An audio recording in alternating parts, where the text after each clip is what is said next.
Good morning and welcome to the AM News. I am Nicholas Eko Yamwa. Public health officials are warning of a heightened risk of cholera, malaria and other communicable diseases as heavy rains and flooding continue across parts of the country. Now they say poor sanitation and the spread of misinformation could worsen the situation if urgent preventive measures are not taken. Now, these concerns were raised at the Public Health Communication and Publicity Training Program organized by the Ghana Association of Public Health Technical Officers. Aneta Adams has more in the following report. Public health experts have raised concerns over the potential outbreak of waterborne and vector-borne diseases as heavy rains continue to affect communities across the country. At a Public Health Communication and Publicity Training Program in Accra, the national president of GAFTO, Joseph Ashanti, warned that contaminated floodwaters could increase the spread of diseases, particularly in areas with poor sanitation. Anytime there's rains, we talk about cholera. So all diseases that move along with water and contaminants are likely to come.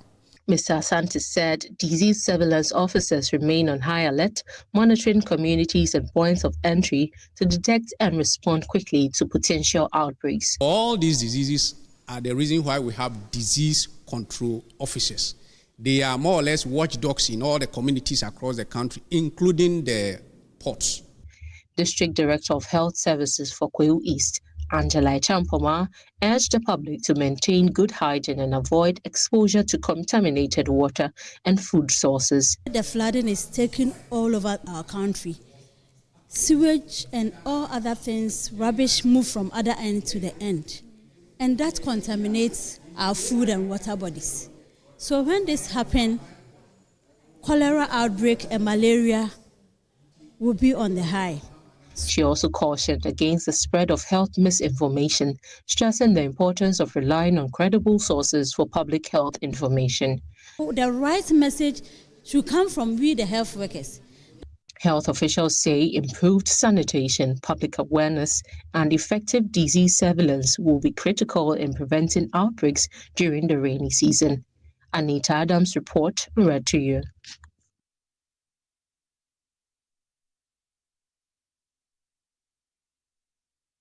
Now, Ghana has inducted a new batch of medical herbalists as part of efforts to strengthen and integrate traditional medicine into the country's healthcare system. The move is expected to improve access to regulated herbal and treatment support healthcare delivery, particularly in underserved communities. There is more in the following report. A new generation of medical herbalists has officially joined Ghana's healthcare workforce, marking a significant step in efforts to professionalize and expand traditional medicine practice across the country. The induction ceremony highlighted the growing role of herbal medicine in healthcare delivery and the need to ensure safe, regulated, and research-driven practice. The school registrar, Dr. Yakubu Yusuf, urged the newly inducted practitioners to accept postings to rural communities where access to healthcare remains limited. Medical herbalism without research is tradition. Medical herbalism with research is medicine. The global community will not fully accept what we cannot prove, and we cannot prove what we have not studied. Our sector needs clinical trials. It needs pharmacological studies, and you have the competency to start that. It needs toxicology assessment. It needs practitioners who are not afraid to put our treatment to the test, because we know when you do, you will succeed. When the government calls upon you to serve, for those of you who want to serve in hospitals, who want to be in the hospitals, and you've been called to serve in rural communities, honor that call. There isn't very many health professionals who are ready to be posted in these communities, and that is the challenge. We are posted to the district hospitals to serve as clinicians, and sometimes we are looking for strings to pull to come back to the cities. But we want to work. So when you've been called upon to serve, please don't fall our hand, as it is said in street language. Professor Ayensu of the Faculty of Pharmacy and Pharmaceutical Sciences at KNUST underscored the importance of traditional herbal medicine and its contribution to healthcare delivery. I am of the view that traditional medicine is good, and people would have to accept what we are trying to do in this nation. Currently, we have just trained medical herbalists and we have inducted them. Now, out of these, we expect that the government will be able to deploy them in the various hospitals so that they can match up with our doctors. Currently, the nation is going through a pilot program, or should I say a program where we have as many as 55 hospitals that are coming up and supporting herbal medicine practice. And so if we have these trained, then it's important that when they come out and they are looking after patients, these patients would get the benefits of the traditional medicine. One of the newly inducted practitioners, Gideon Ofori, shared his journey into the profession and his motivation for pursuing a career in herbal medicine. Today we are being inducted as medical herbalists. Yeah. So I am looking at advocating to the people. A lot of people don't really have the knowledge about how much advanced herbal medicine is. A lot of people have the old knowledge about the herbal medicine not being efficacious, but currently there are much scientific studies which are done into herbal medicines. The induction forms part of broader efforts to strengthen Ghana's traditional medicine sector through research, professional training, and improved standards of practice. Martha Soabachi's report, read to you. Away from that, government has released 537 million Ghana cedis to fully cover the tuition fees of 159,750 students under the no-fee stress policy for the 2025-2026 academic year. The latest disbursement brings the total amount released under the policy to 1.3 billion Ghana cedis since its rollout, highlighting government's efforts to remove financial barriers to tertiary education and ensure more students remain in school. Now, addressing journalists at a press conference, the Chief Executive Officer of the Student Loan Trust Fund, Dr. Sajida Shiraz, provided a breakdown of the funds disbursed under the program and the number of beneficiaries captured so far. I am happy to say that the government of Ghana, since the start of the implementation of the no academic fee policy, has given the fund about 1.3 billion Ghana cedis. That is the total, because we received 499 million last year to implement, and this year we have received 537 million Ghana cedis to implement. So the totality of this is a little more than 1 billion, and to date we have disbursed about 830 million of that received funds to now about 310,000 students in total. We did 152,000 last academic year, and then this year so far we have done 159,000 students. We anticipate that we will do more than 170 or close to 170 before the academic year is over. Dr. Shiraz further noted that the impact of the intervention is extending beyond traditional tertiary institutions. Now, under the Student Loan Plus initiative, which forms part of the broader no-fee stress policy, students of the Ghana School of Law have also received financial support during the current academic year. The Student Loan Plus, starting this year, the President gave us a directive to expand coverage to include students from the Ghana School of Law. What this meant was that he committed us to paying full fees for all students of the Ghana School of Law who applied to us, and these fees we're going to pay directly to the Ghana School of Law on their behalf. I am happy to say that for this, we have paid more than 800, we've paid actually 878 students, and we've deployed a total sum of 14 million Ghana cedis to do that. The Ghana School of Law, you know, the fees are quite expensive, so we give an average sum of about 20,000 Ghana cedis for all those who applied.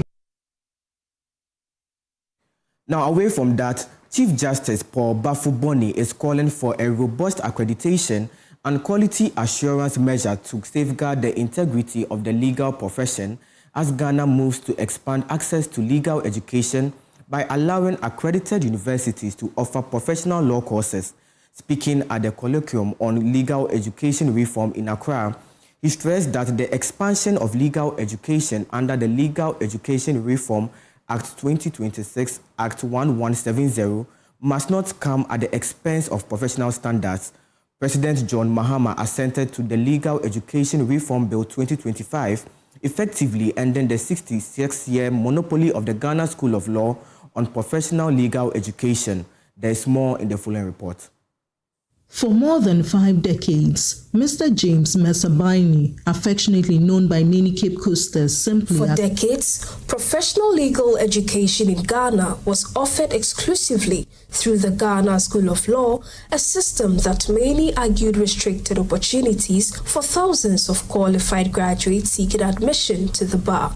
The Legal Education Reform Act 2026, Act 1170, seeks to change that. While the reform is expected to widen access to legal education, concerns have been raised about maintaining the quality and standards of training. Chief Justice Paul Bafo-Boni stressed that expanding access must not come at the expense of professional excellence. Access must never mean lowered standards.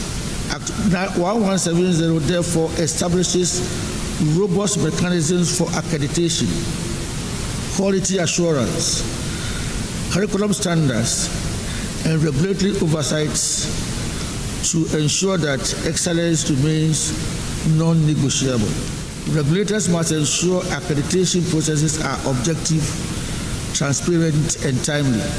Dean of Central Law School, Ken Atafwa, says the success of Ghana's legal education reforms will depend on the readiness of institutions to meet accreditation and quality standards. It challenges us to rethink traditional approaches to legal education, strengthen institutional capacity, modernize curricula, enhance infrastructure, invest in faculty development, and ensure that our graduates are equipped not only with legal knowledge, but also with the practical competencies, ethical foundations, and professional values. Vice Chancellor of Central University, Professor Samuel Dateba, says Ghana's legal education reforms must prioritize quality over numbers, warning that expanding access without maintaining standards could undermine the justice system. Let us be clear. The objective of the Act cannot simply be to produce more lawyers. The objective must be to produce better lawyers. As we expand access, we must preserve excellence. Indeed, one of the greatest lessons of educational reform worldwide is that access without quality is dangerous. Quality without access is exclusion. The future demands both. Stakeholders say the real test of the reform will be implementation, not legislation, as institutions are expected to balance expanded access with strict professional standards. For Joy News, Evelyn Ampa. Flood control efforts in Accra are shifting beyond emergency response as dredging teams moved into critical waterways to restore drains that officials say have lost capacity after years of poor maintenance and growing encroachment.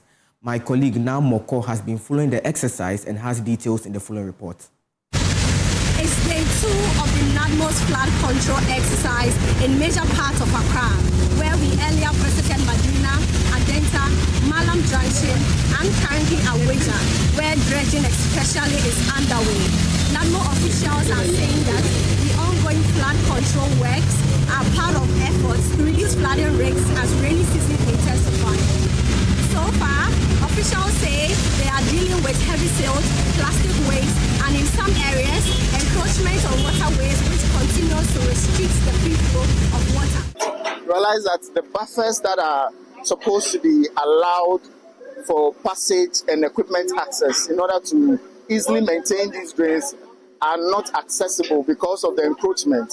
A lot of structures, private properties that have built into these access ways. So it makes it quite difficult to effectively dredge. But ultimately, we would have to find a way of maneuvering around it Long term, we would have to work together with the authorities to see how we can best probably demolish some of them, speak to the owners to allow for these spaces to be available for maintenance of the drain. Adding that, the goal of this exercise is not only to clear existing blockages, but also to make dredging a regular preventive exercise to reduce flooding before it happens. It is very key. The proactive measure in ensuring that these drains don't flood is to allow for continuous maintenance, and that way we will not have to go into a firefighting mode where that we wait for the flood to happen before we come to the ground. Namoko reports for Joy News. Wager. Away from that, the youth are being encouraged to take charge of their lives and prepare themselves for leadership roles in future. Now, speaking at the PK Amoaben Alumni Branch, an initiative aimed at reuniting, reflecting and recharging young people, founder of the PK Amoaben Leadership Foundation, Captain Praise Kofi Amoaben, stressed the need for the youth to be groomed and equipped with the right values and skills to take up leadership positions in society.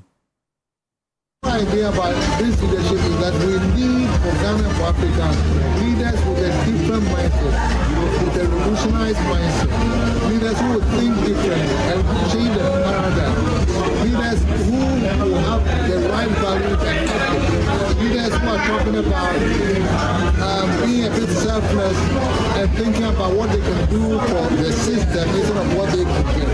But we are in this world only because the Creator wants us to improve the world and bring the right impact.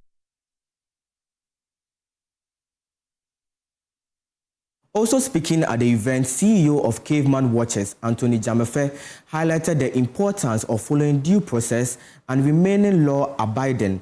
According to the speaker, young people who aspire to become effective leaders in the future must demonstrate discipline, integrity, and respect for established rules and regulations. The message for the youth would be that we should just be patient, success the journey. There's no actual destination. It's a continuous journey until we stop breathing one day.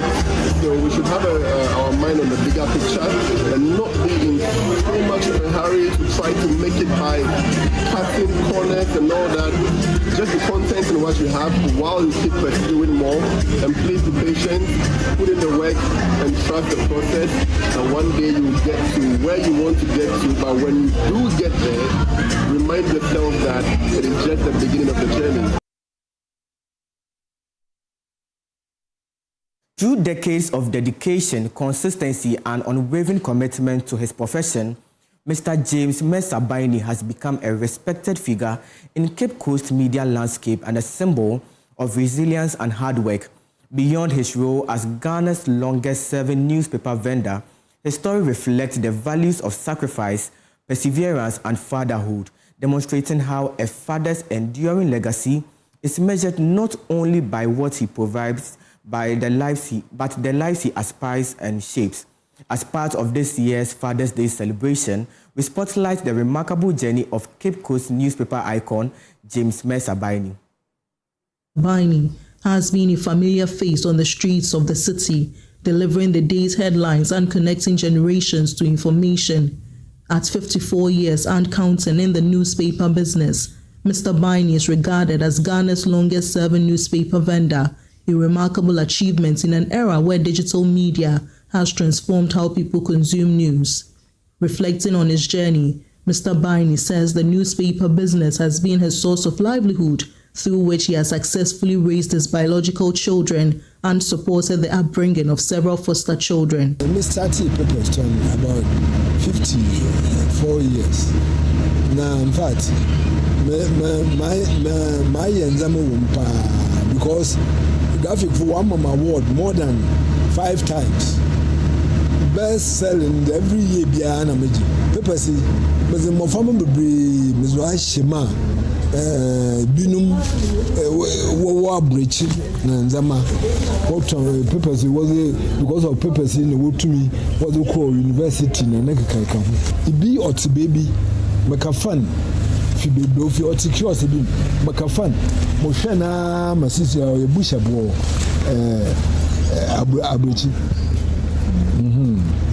nti ya ma me ya bo nkof me side nze me nyimfo na me nyo ye adwuma me ma bo won pa na mreka timi fie me nyiska nti me ye ya bi wa ma so no me ya from na wa na trace mamam nti will light but 12 million me ya na odem otuye ozemam. As the world prepares to celebrate Father's Day, Mr. Baini has a simple but powerful message for men. Embrace responsibility and make the welfare of your children a top priority. Father's Day, I will be there. We are the Waha, or there, as all ye jazzy. A boshan crofo, womba. Binu wombumpo, or bonchana. Other you been London Bridge. My fana, don't bottom paper. Me encourage na sisia na one shop or more from a bibria or more train one.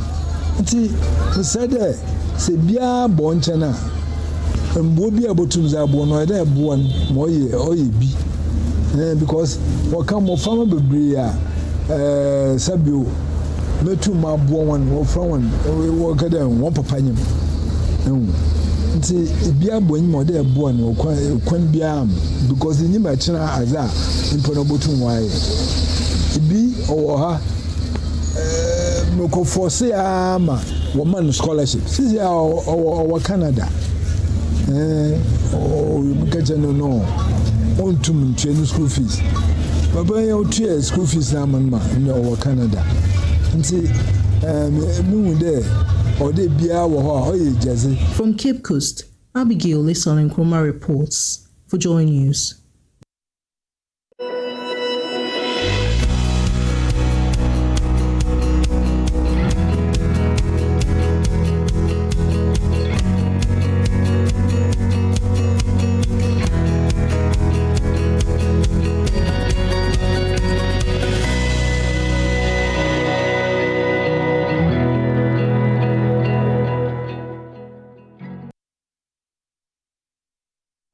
Time for business update on the AM News. Ghana's oil sector is showing signs of strong recovery in terms of production and contribution to the economy. That's the opinion one may form after observing the first quarter GDP estimate released by the Ghana Statistical Service. We have more in the following report. Ghana's oil sector has been struggling over the past years in terms of production and the necessary contribution to the economy. This can be linked to lack of investment and delays in securing the necessary approvals from government when it comes to oil field development. However, new data from the Ghana Statistical Service show that things are turning around in terms of production picking up.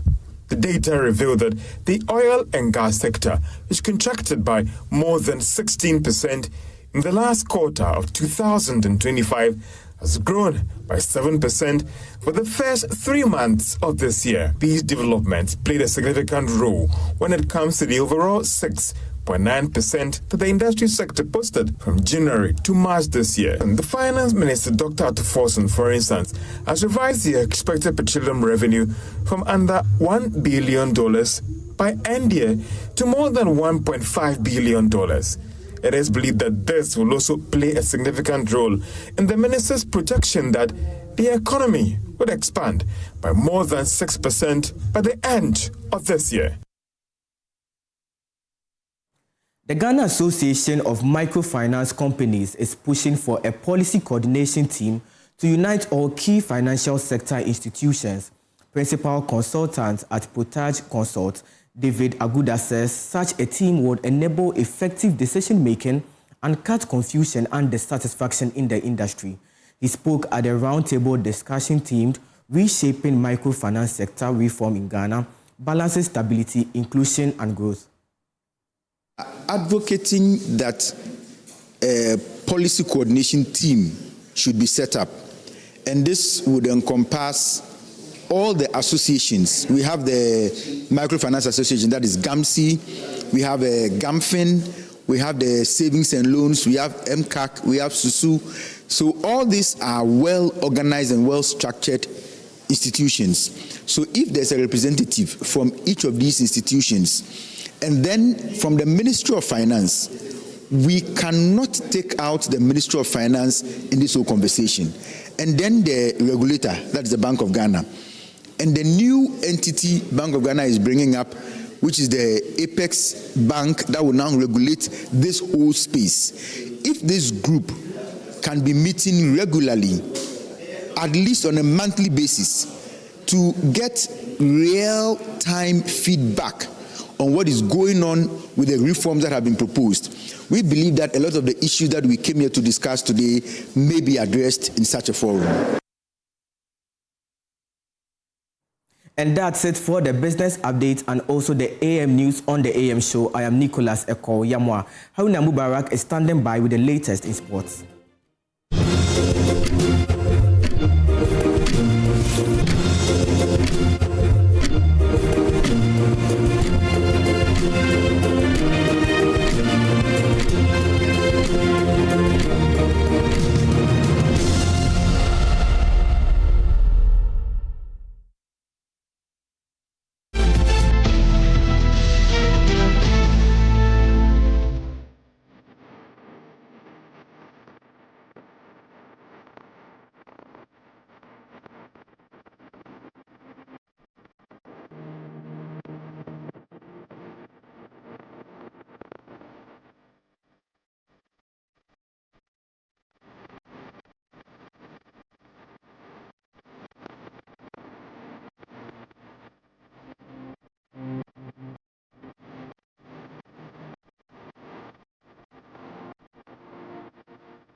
Imagine a family without a home.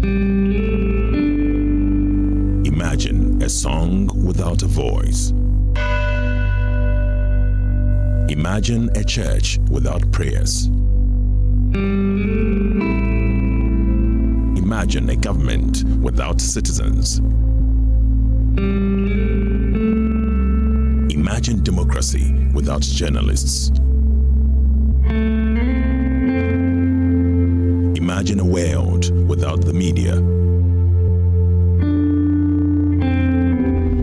Life is full of issues and stories about people, communities, and governments. Stories that have to be told by well-trained journalists.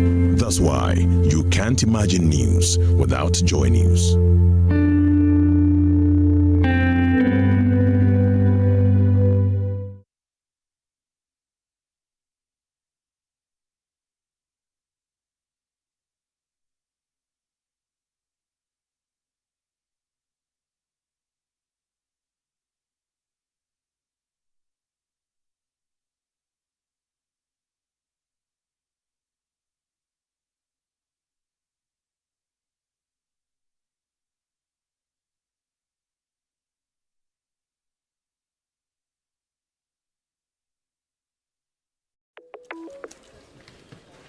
Charlie, again, Guamu. Bring the dish fast. Remember shit that your mama made. For home church, all of it, watch it.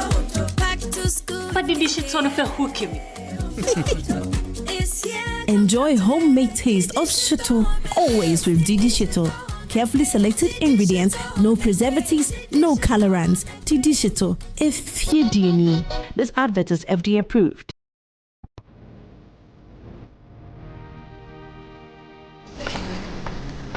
Through every stage of life, let's go.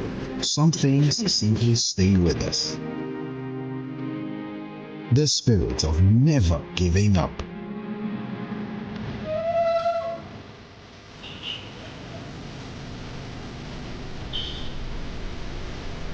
A throwback to a bygone era. Love was service.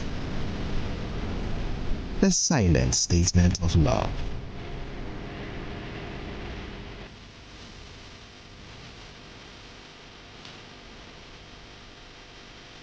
A forceful gesture that deepens bonds, balancing work and life. Every drop refreshes, every sip hydrates, just as it should. I am awake, one for life. Drink water, drink awake. Supporting the National Cardiothoracic Center.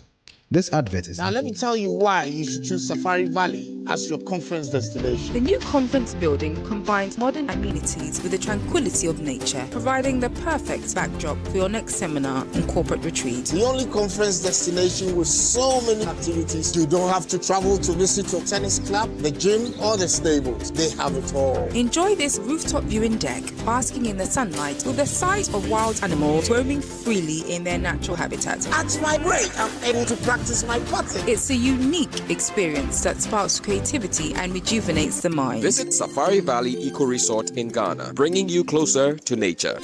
Another week is here on the greatest of all time show. My name is Giovanni Clip, and tonight we're bringing you talent. Contestant number one, let's bring Baby Girl. Let's bring. He did it for you. Cut. Oh, there is a leakage. Where's the plumber? For quality and durability, insist on Syntex pipes.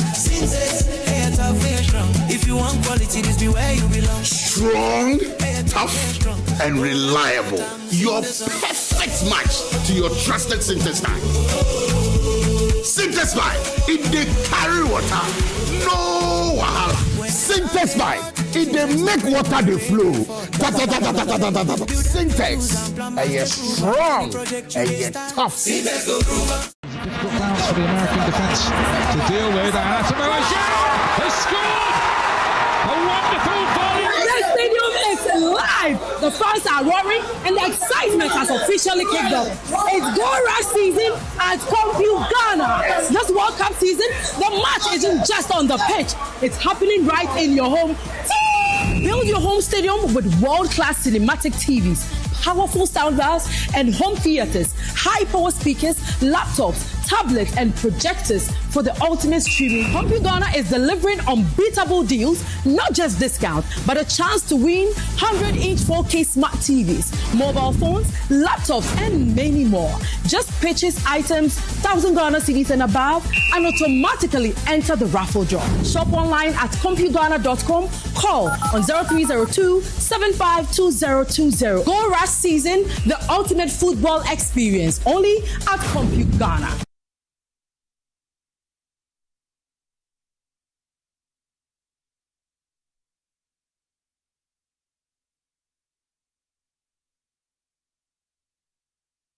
This week on the Career Trail. I normally don't talk about my childhood because I had a very awkward childhood. The second time that they came, they took him away for a long time, beat him till he started coughing blood. So I saw a lot of these pains. There's not been any menial job that I haven't done. The only time I had a Christmas dress was I did a corn farm. I remember it was on dot, white and red, and then the white trousers that time, tight here, and then the baggy one. And then there was a rubber shoe called Montaki Polo. God has a sense of humor.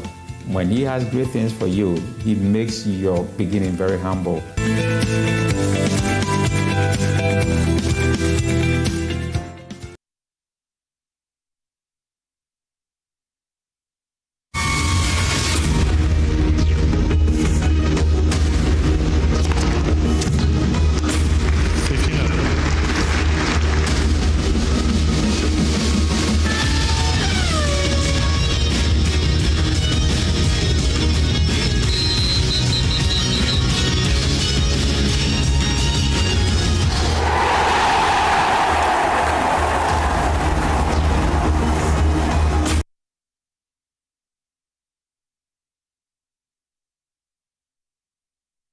Let's do sports now on the AM show. My name is Haruna Mubarak. Now, the Ghana Football Association President Kaito Kreku believes the Black Stars can still make history at the ongoing 2026 FIFA World Cup despite recent tournament struggles.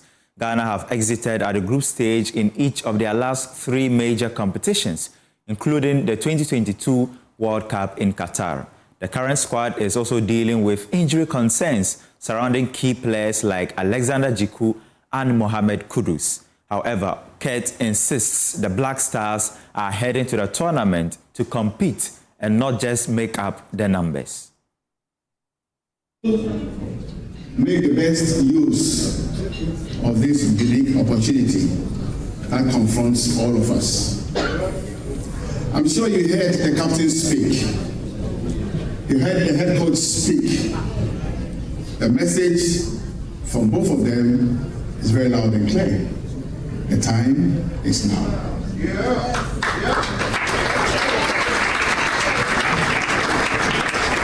When we came over a few months ago for the draw,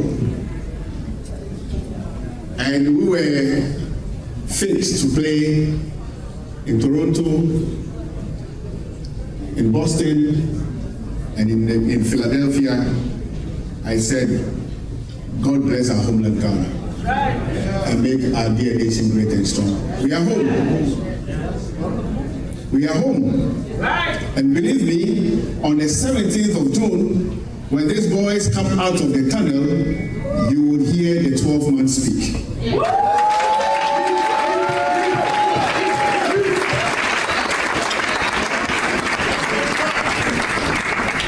And when the 12th man speaks, and speaks over the 90 period that will be offered these boys will make Ghana great and strong.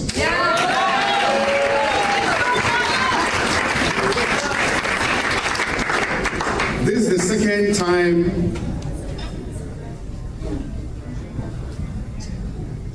the Almighty God has given me the chance to lead Ghana to the Mundial. The first was in Qatar, and we are here in the north of America. We will make all of you proud.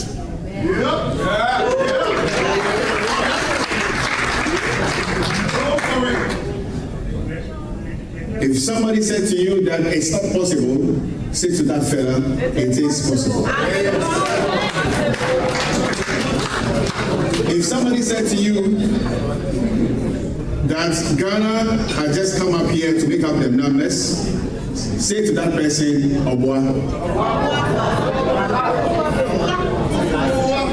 It's about time. Let us go, boys. We love you. We love you. Thank you. Now, Ghana, they are in Group L and will open their campaign against Panama before taking on England and Croatia. One player giving Ghanaians reason for optimism is Antoine Semenyo. The Man City forward enjoyed an outstanding season at club level, scoring 21 goals and providing 6 assists in all competitions.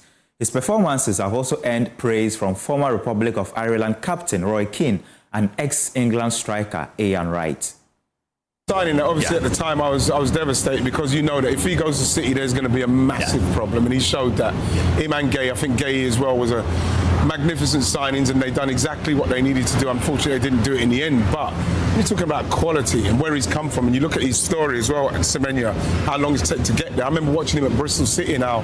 He didn't look nothing like that. You could see that he had the skill, but then he's just, obviously he's got better and better, and the quality has gone up, and then going to City and just fitting into that and everything that goes with being in a Pep side so smoothly.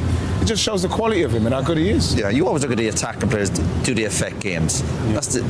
That's the big challenge for these players, particularly when they get the move, because you're thinking, when you're at certain clubs, you go, yeah, that's a good level for you. There's always that question about, is that the level you're at? And then when they get to move, and maybe the time of the season is always a bit of a challenge, but the top players always step up to the next level. Yeah. And the fact is, we saw at City, he surrounded himself with better players. He took that responsibility and looked like he enjoyed it.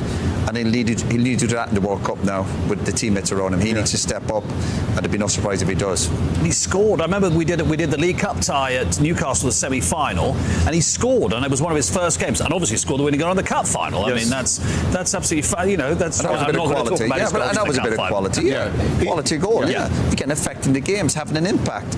That's what all the top attacking players do. I think you look. Well, the World Cup kicked off last night, and it was quite a disappointing result for South Africa. The Bafana, they had their 2 players sent off as they suffered a 2-0 defeat to Mexico in the opening game. Experienced goalkeeper at the age of 34. Mexico.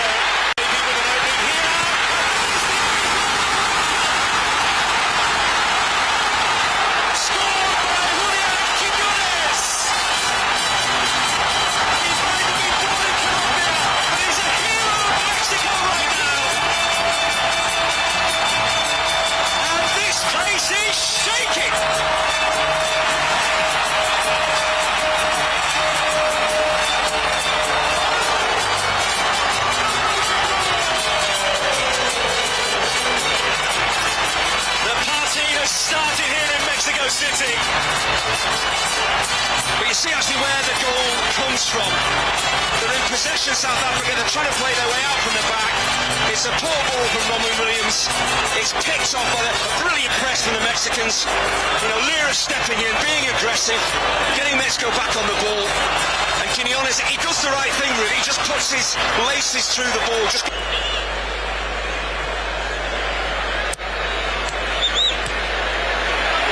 Through here, looking for the run of Gutierrez. Oh, Mr. James! The referee has a look, it's a free kick.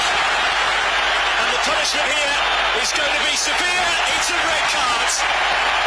Brilliant Mexican attacking. You know, Jimenez dropping deep, linking the play, and then the ball is played for the on-rushing attacking midfielder Gutierrez. He's really clever, Gutierrez. His touch takes him across the defender. That touch there means that any contact from Sitole and it's big trouble. But the way they got Gutierrez in behind the South African backline is outstanding. It's the plan, and it puts Sitole in that horrible position, and he just can't deal with it. Sent off for the denial of a goal-scoring opportunity. There will be, you can hear the Mexico fans chanting, Mora, Mora. They absolutely love this guy who has just signed a new deal with his club. Now Mexico flood forward with 5. That's a great ball.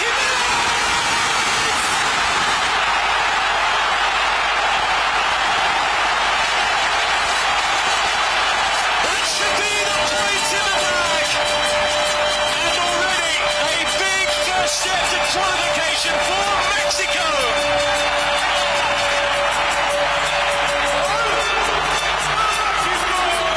He goes level second with Jared Borghetti in terms of the all-time goal-scoring list for Mexico. Only Javier Hernandez has scored more than him in the history of this great nation.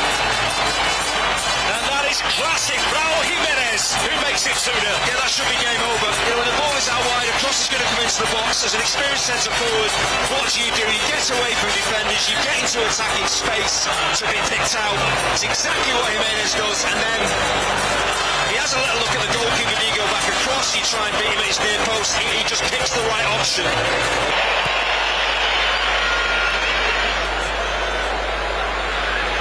Described as a full house. That is max capacity. Quite 83,000 with seats taken up for operational reasons. Let's go with the player down. It's South Africa don't care. Yeah, attempt on goal for them.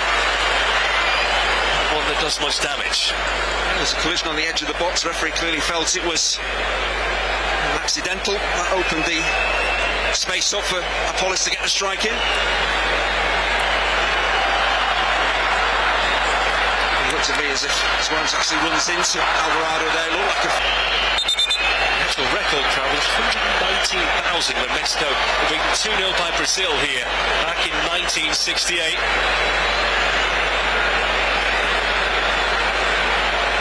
Now then, referee coming over here to check a possible red card. Referee seemingly made up his mind.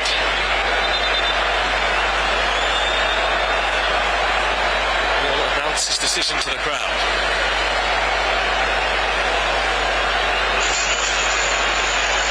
Review.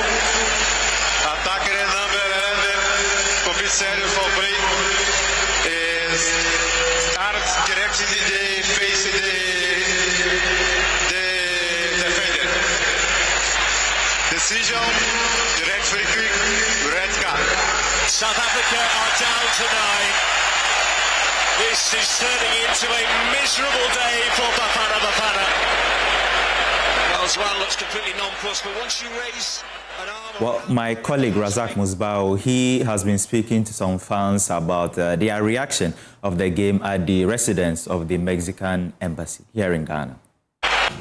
Well, the opening ceremony of the 2026 FIFA World Cup, which took place in Mexico, was also witnessed here at the residence of the Mexican ambassador, and it had members of the South African community and of course the Mexican community and some other diplomats come around, witness this very historic event. Of course, South Africa ended up losing the game 2-1.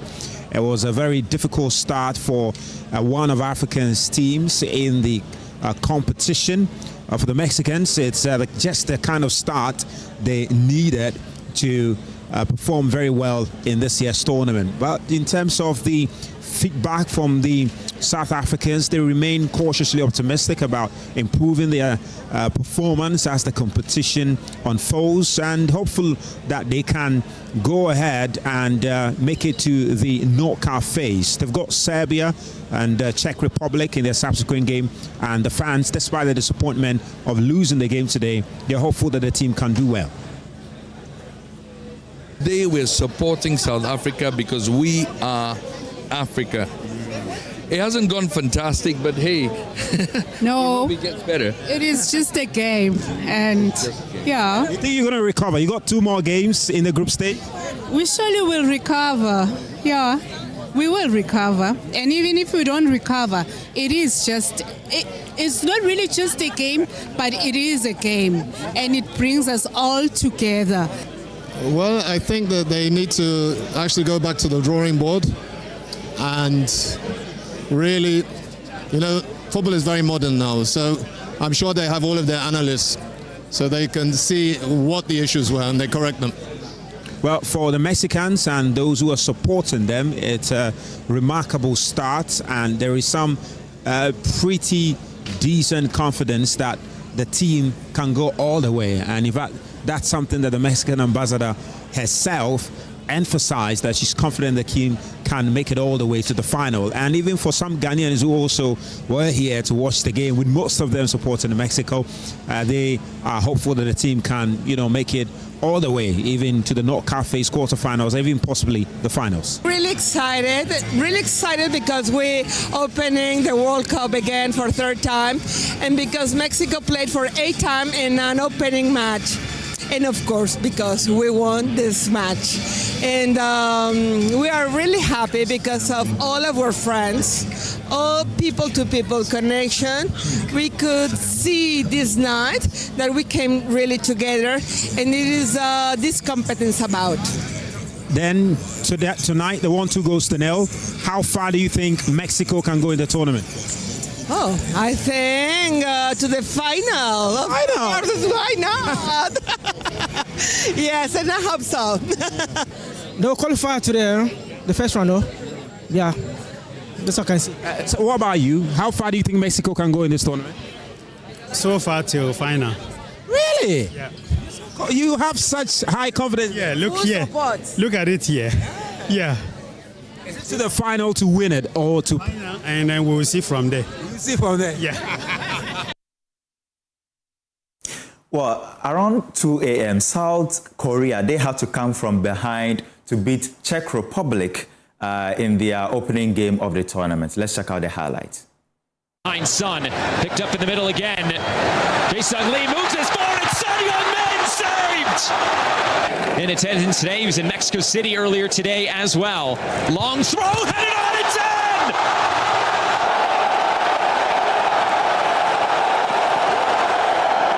The captain for Czechia, Ladislav Krejci, a breakthrough for Czechia!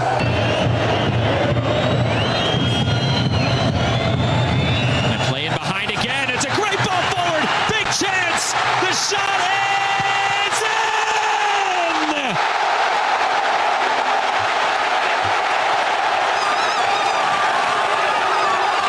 In Bum Hwang has found Korea's equalizer, 1-1. Well, he's been very good this second half, picking up little pockets, getting on the ball, trying to make things happen. It's exactly what he's in the team to do. Fantastic technical ability. Just about the timing of the run as well. Having the composure just to stop the ball. Thought the opportunity was gone, but it's a fantastic goal. The ball in behind as well. Excellent pace on it. Just keeping possession, and then that's fantastic little run. Knows exactly where the goal is, but this little bit of quality just opens up the goal. A little flick over the goalkeeper there. It's a wonderful goal. Defensively, again, don't sell yourself there. Kovac has gone there. Ranak as well. But look at the finish itself. Wonderful.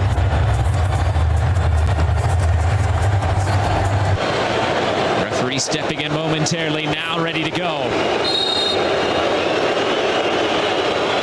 Sadilak delivers. It's in the middle. There it is again.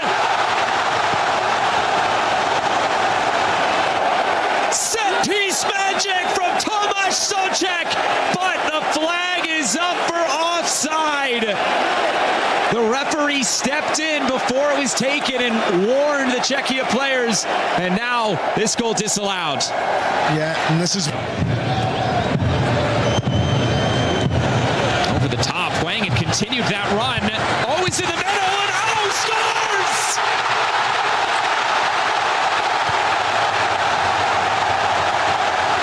The substitute gets the job done!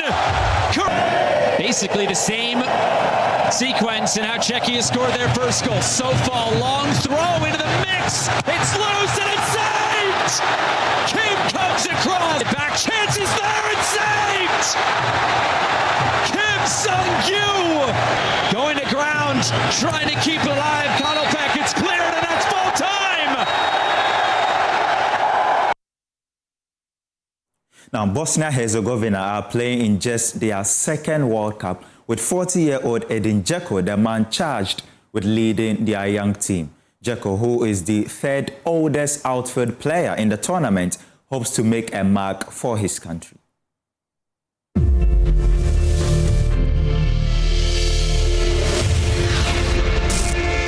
In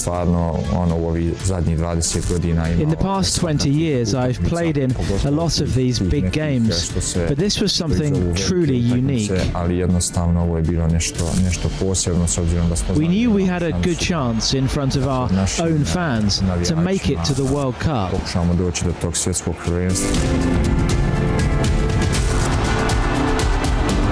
It's crazy, and I believe that we managed to, at least to some extent, unify Bosnia and Herzegovina by achieving this feat.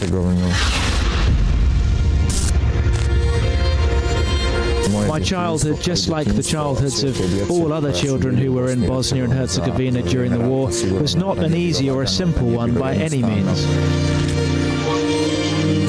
So many innocent people lost their lives.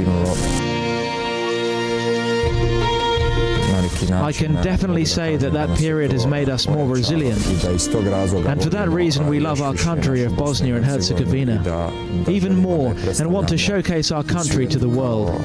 as a positive country, as a country with good people.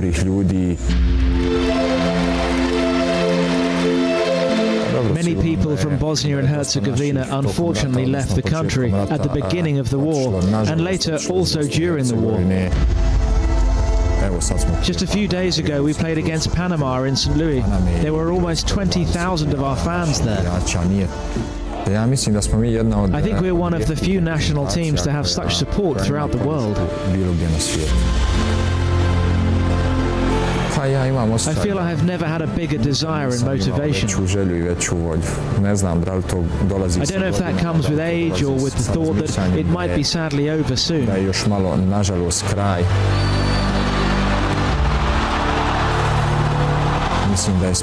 I believe sport brings people together and connects people.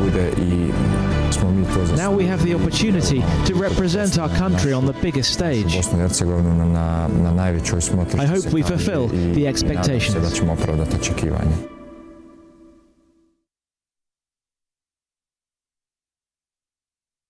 So at 7 p.m., Bosnia-Herzegovina, they will come up against Canada.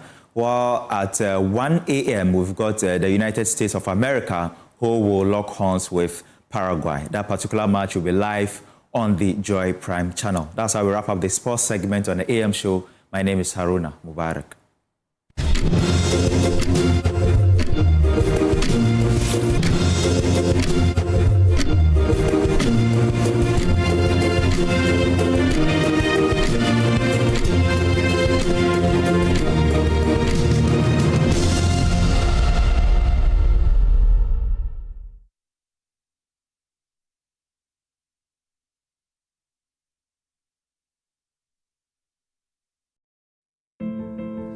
Discover Willow Lane in Sakumono, one of Ghana's most prime community. These expertly designed 4-bedroom homes feature a private elevator, 4 ensuite bedrooms, private balconies, walk-in closets, and a gourmet kitchen and a maid's quarters. Perfect for families, executives, investors, and retirees.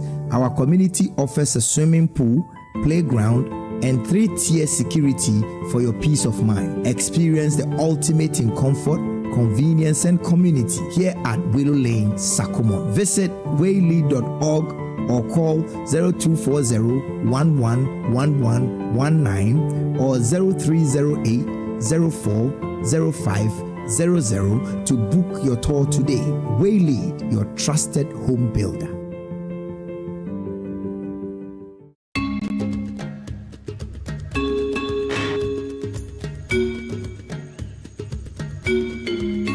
Baya bukata abu mai yawa, ku sare abin da kuke so. Wani sahili yana farawa da rigakafi.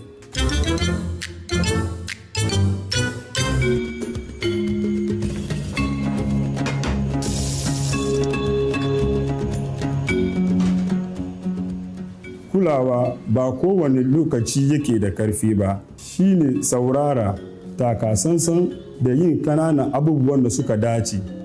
Kariko bara yana farawa da ni ina kula kowace rana. Good Conduct, Great Life is brought to you by Indomie. Tastes great. More Kivo inside. Kivo Gari Soaking Mix. Taste of Ghana.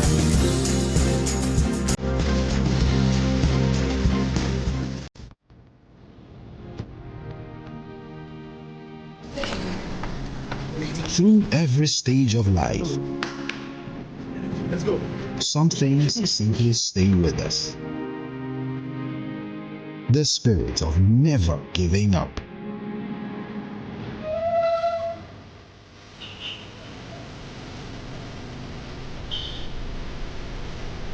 A throwback to a bygone era. Love was service. The silent statement of love.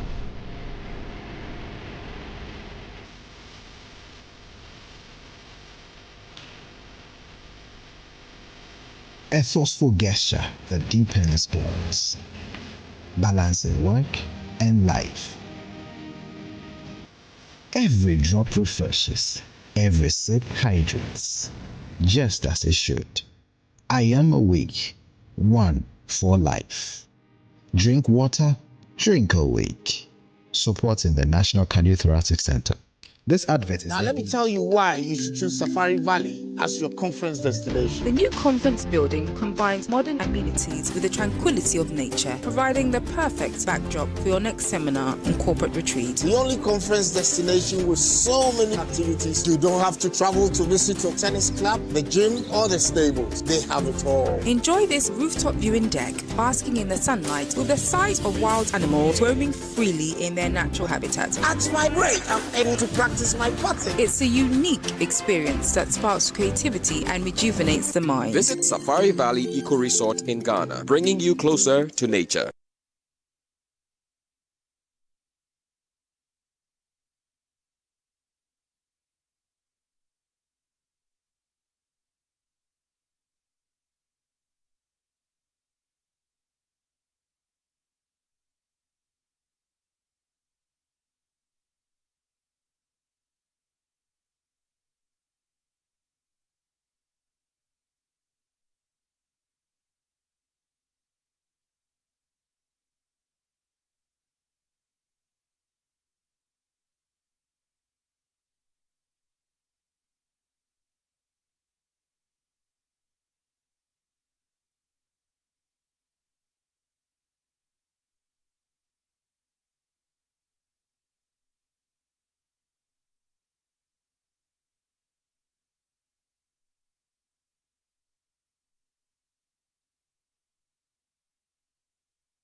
Hey, Junior, you're the shitter.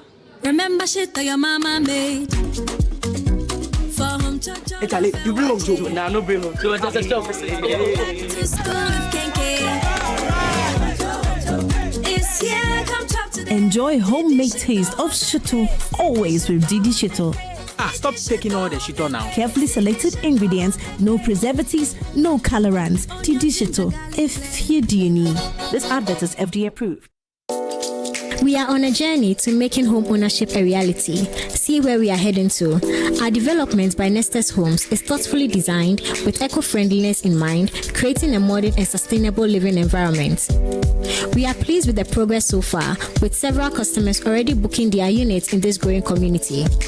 A gated community located in a prime location in Tamakomti 26 offers you comfort, serenity, and access to major amenities, giving you the perfect balance of lifestyle, convenience, and investment options. This development provides not just a beautiful place to live, but also a valuable long-term investment opportunity. Take a look at our completed homes as we continue to bring this vision to life. We are gradually taking shape, and you still have the opportunity to be part of this elegant gated community. Reserve your unit today and secure a lifetime of comfort, value, and investment growth. Call and book a free viewing now with the numbers below.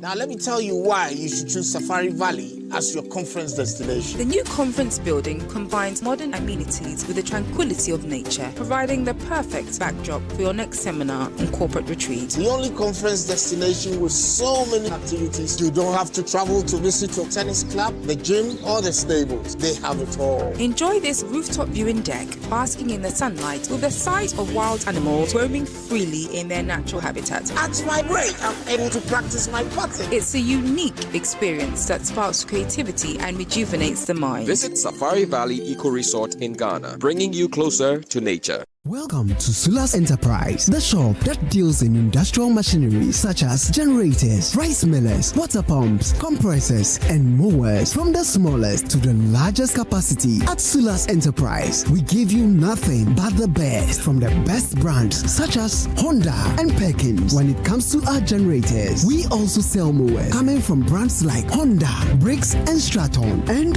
Oleuma. And when it comes to our water pumps, we offer you brands like Lily, and Pedrolo water pumps. We also sell rice millers for all capacities. We are located at Spintex Kakalika Plaza. Also find our various locations as displayed on screen, or call us on the following numbers: 0243-839-463 or 0554-154-416 or 0240-541-493. Sulas Enterprise, where quality meets affordability.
When news breaks, there's no pause button.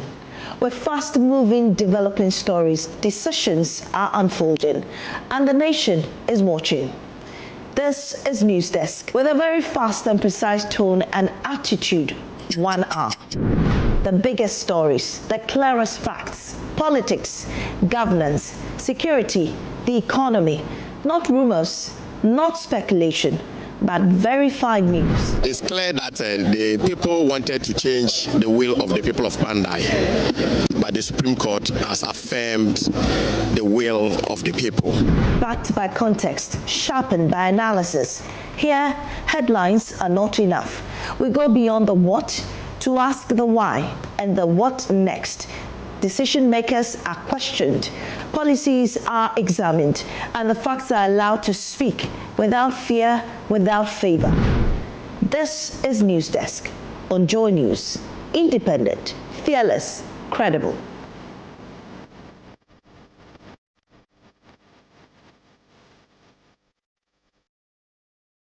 People look in envy at Rwanda, Malaysia, and Singapore. What it took to get them where they are we prepared to do that? Singapore still has corporal punishment, but all the human rights lawyers are in Ghana though.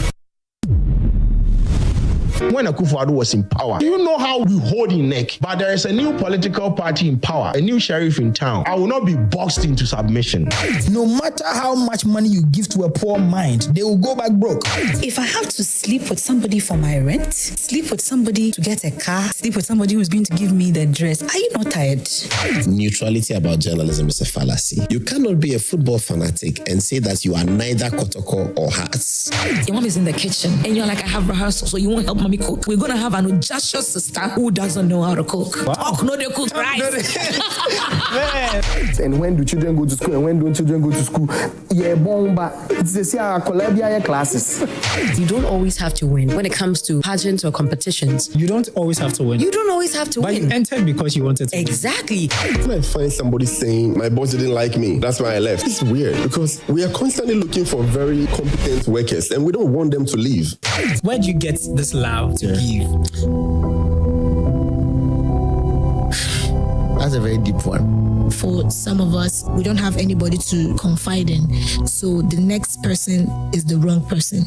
No matter how we feel like we are superstars or we're artists, we're human. I will never be able to please everybody. My dad left when I was a little younger, but of course, to work for us. Mine abandoned my mom. Yeah. I was not even 1 year old when this happened. So the only image of him I have is a picture. I opened the door to his room. And the man that I've been eating with, the man I've been dancing with, he was lying on a stretcher.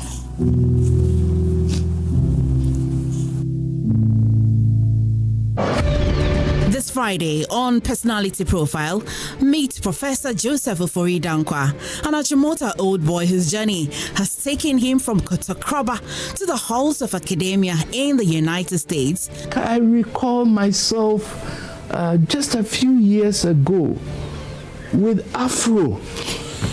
And I see you are laughing. There's hair still here, please. Taught by Ghanaian intellectuals, including the late former president, Professor Atta Mills and Chachi Chikata. He has built a successful career as a professor and researcher. The problem is not with our youth, but the problem is with me and Professor Joseph Ofori-Dankwa this Friday on PM Personality Profile at 9 p.m. Don't miss it. Let's get ready for our true or false session. You dance when nobody's watching. I dance when people are watching.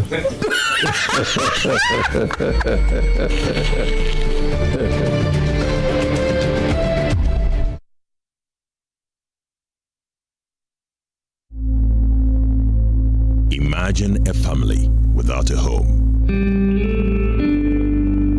Imagine a song without a voice. Imagine a church without prayers. Imagine a government without citizens. Imagine democracy without journalists. imagine a world without the media. Life is full of issues and stories about people, communities, and governments. Stories that have to be told by well-trained journalists. That's why you can't imagine news without Joy News.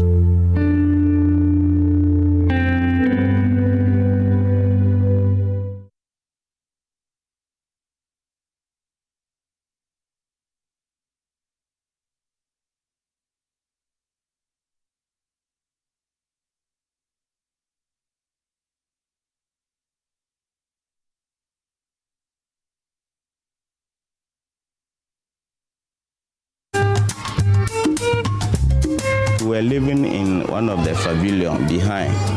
Later that we had this new building. Then we now moved to the new building. You did a lot. They have come here and asked us, and they have continued our 6-unit classroom building. A lot has changed. After documentary, we had 60 tables and chairs, then a 10-bedroom teacher accommodation. We have never been fair to these young children. The children are suffering. We applied for school feeding, which will have also helped to increase the enrollment. The impact has been great in terms of enhancing duty bearer responsiveness, in terms of responding to the infrastructure needs, in terms of teacher availability. We are seeing that there's progress.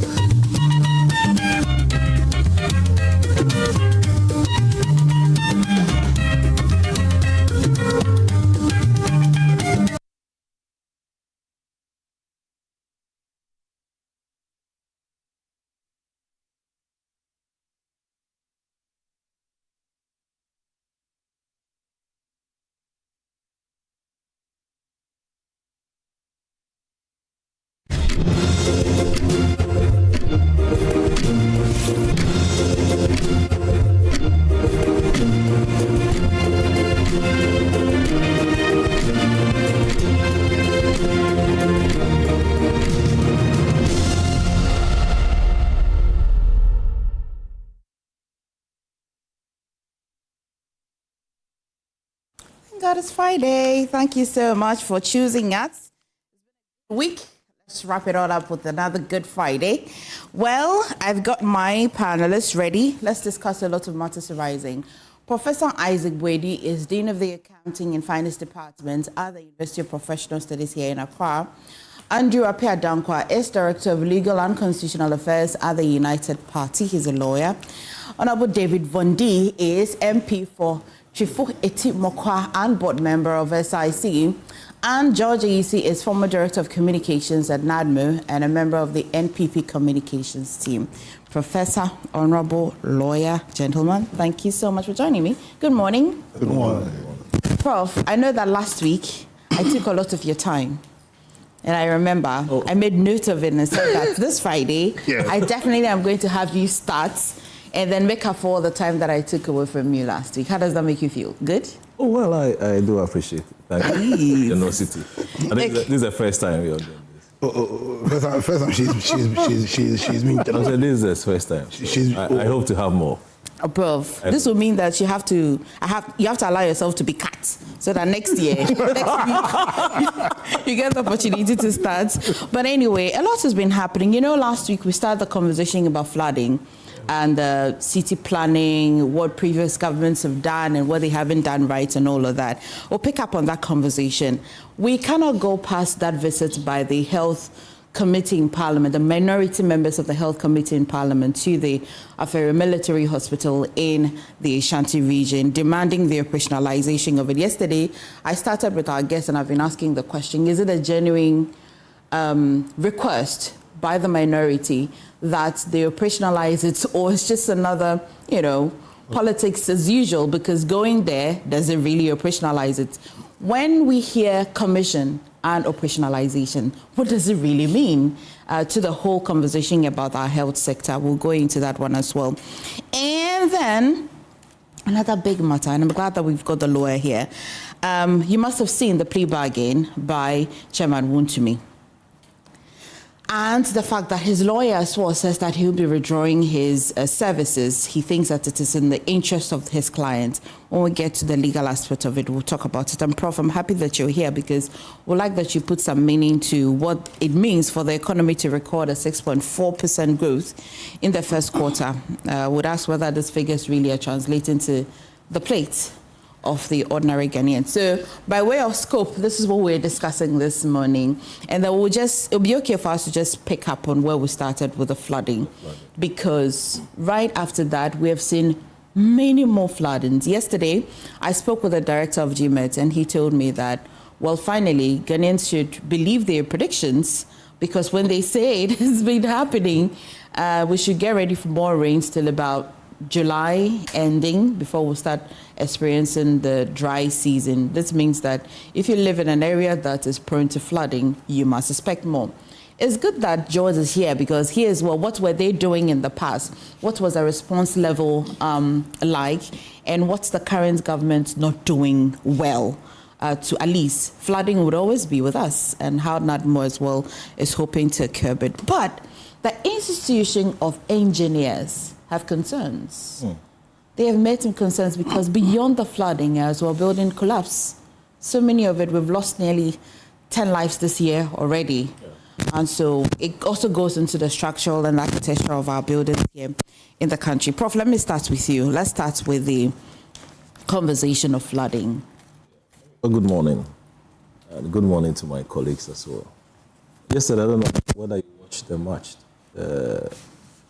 The match yesterday. No, I didn't. Was Africa versus South Africa. I went back to watch my. I thought, Prof, I just knew that was going to happen, right? Because it was South Africa, Mexico, and the whole of Africa is not happy with South Africa. So it was Africa versus South Africa. I can see that. I really can see that. I thought to go back to my series that I was watching, Roman Empire. That would give me more joy. It was interesting. It was good, huh? Watching the match and the feedback from people. I'm sure they also be watching. Yes. The whole of Ghana watched it yesterday. Yeah. Interesting. Yeah, let's come back to our conversations for today. Issue about flooding. I would say that flooding in Ghana, for me, is a man-made crisis. It's a man-made. And if you go back to history, you then realize that there's also more, apart from being a man-made, it's a policy disaster issue. It's a policy issue. So two issues will be discussed, being a man-made and the fact that we are looking at policy-driven disaster, sometimes dressed as a natural disaster. That's how we see it. So two issues. One being the fact that it's more of a policy-driven disaster and the fact that it appears to be a man-made issue, dressed as a natural disaster. That's what we see. But the point is that you gave us a topic for discussion. Is it a nationwide crisis looming? It's a nationwide crisis looming. I would say yes. It's already here. It's already here. Because when you have the northern part of your country, that flood, from a dam you don't own,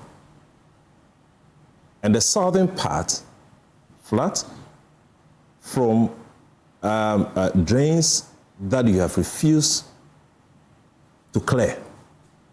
That is a national disaster now. Because the northern part and the southern part are experiencing flood. And it's becoming worrying. It's not that we don't have the laws. It's not that we don't have the plans. We have the laws. We have the plans. We have everything. What is left is a political will. Enforcement of the same laws that we have. Every June, we go through this crisis. July. This year, I think it started quite early. Yes. Started from somewhere May. So you're going to be on this from May, June, and July. when you have a land given to you by God, rains will never stop coming. And we know, in fact, every year from June, July, there'll be rains. So authorities, how prepared are we as a country to absorb this anytime it rains? That is a problem. We always appreciate when our ministers, our MPs, try and visit those who are go through such crisis. For the optics, we show this on television, other media platforms, and we are happy. After the visit, they go back. That is fine. Somewhere, I think, 9th, when our president returned from Belarus, made a very profound statement that we should ensure that the relevant agencies, authorities, NADMO, instructed them to conduct an assessment of the issues we have recorded. We welcome such initiative. We are happy such statement was made. But can you tell me, as a country, that we don't have these plans available? And the chairman of the MPs, the National Development Commission, Dr. Nimoy Thompson, said we have the village plans, structures plans available. Way back somewhere 2017. Why have we failed with the implementation of this? Way back. So when I mentioned the year, the next statement I will get, it was done in which era? Once I mentioned the year, you will tell me, you can even ask me, and I'm very soon my colleagues will ask, it was done in which year? The assessment, you mean? Yes, that report. Why was it not enforced? Maybe MPP era, that is fine. But today, a house built, totally collapsed. You call the number, how many cases? About 10 or so. Is it about MPP? Is it about NDC? Why have we failed to do this as a country? And remember, extension of these issues will be the outbreak of cholera. That is the outcome. Yesterday it didn't rain. Today we don't know. But let's give ourselves after July. We will sit here and we'll be counting the number of cases people who are dying as a result of cholera. And I was here the last time. If you remember, I asked you a simple question that those on the streets, who will graze them? Who controls them? The Nigerians. Those in the country, who controls them?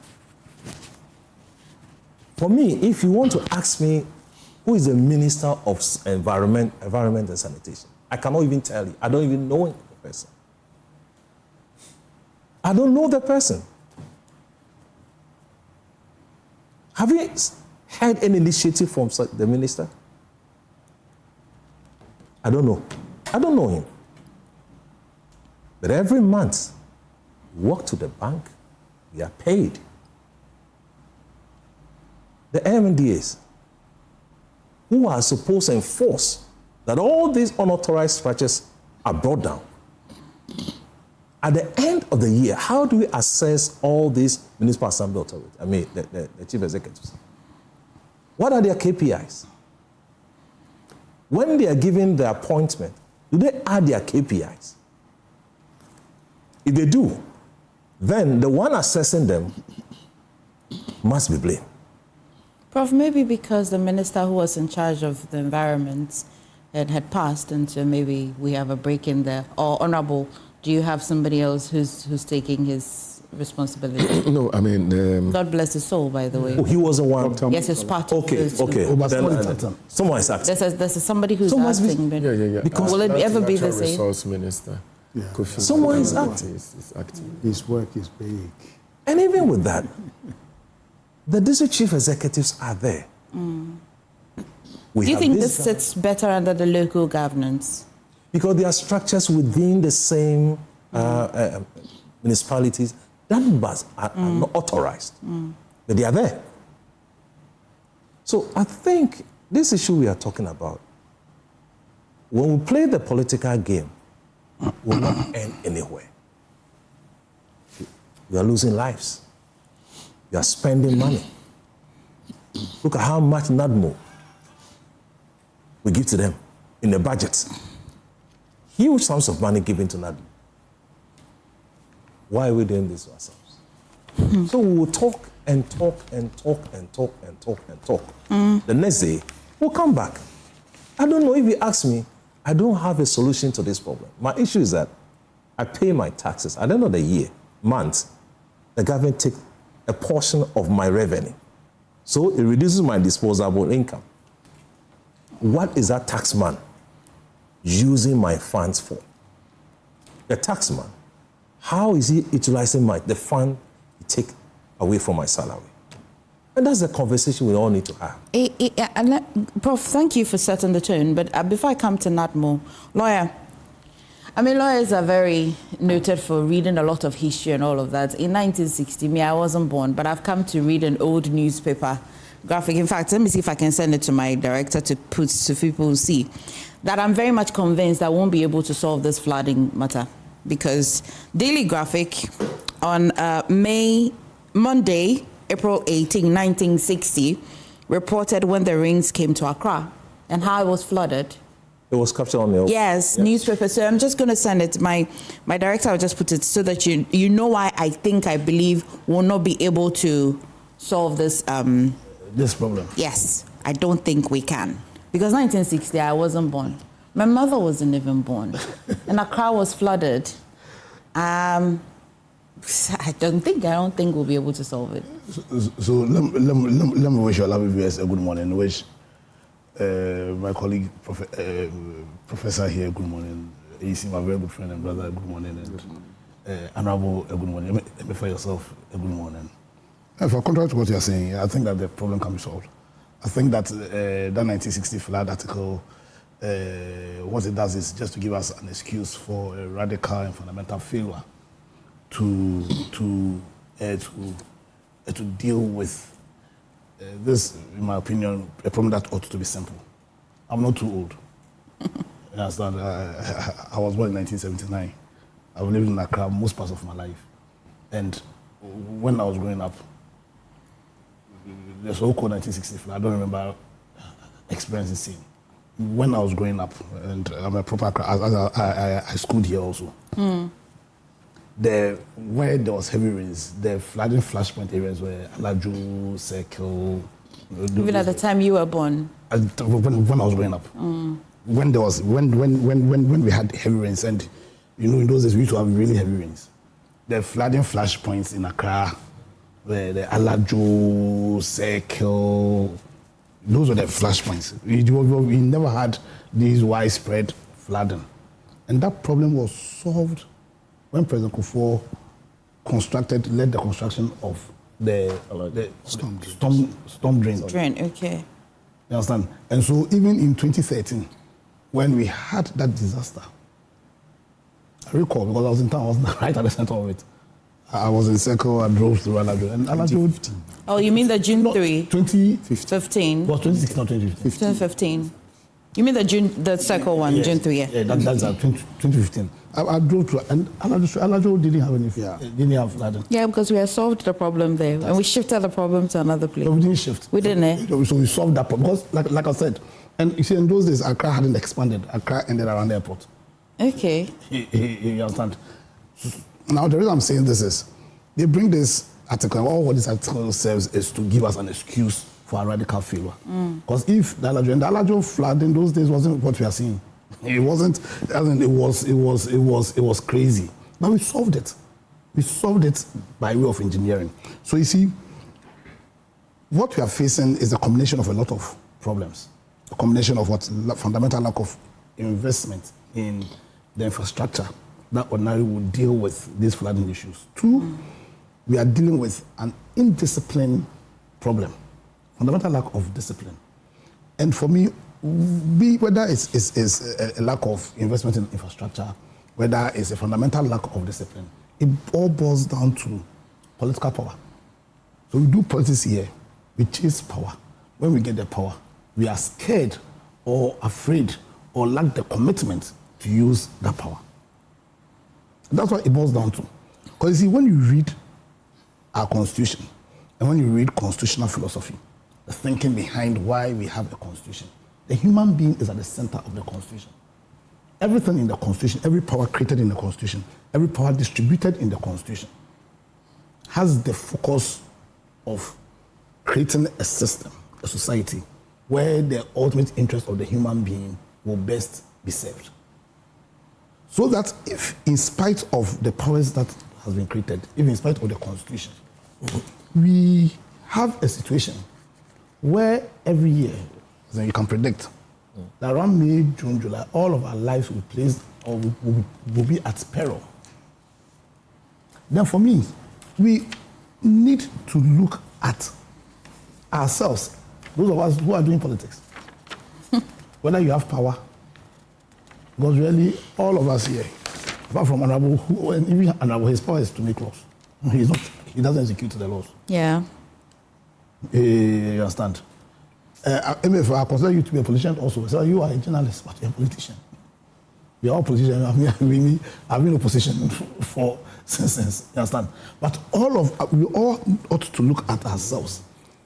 Because, like I'm saying, the problem, in my opinion, is a fundamental, and by the way, I agree with everything you said. It's a fundamental lack of commitment by those of us who do politics. That's not where we got the power, to use the power to serve the purpose for why we even pursued or chased that power in the first place. Two, we also need to look at the structure, our governance structure.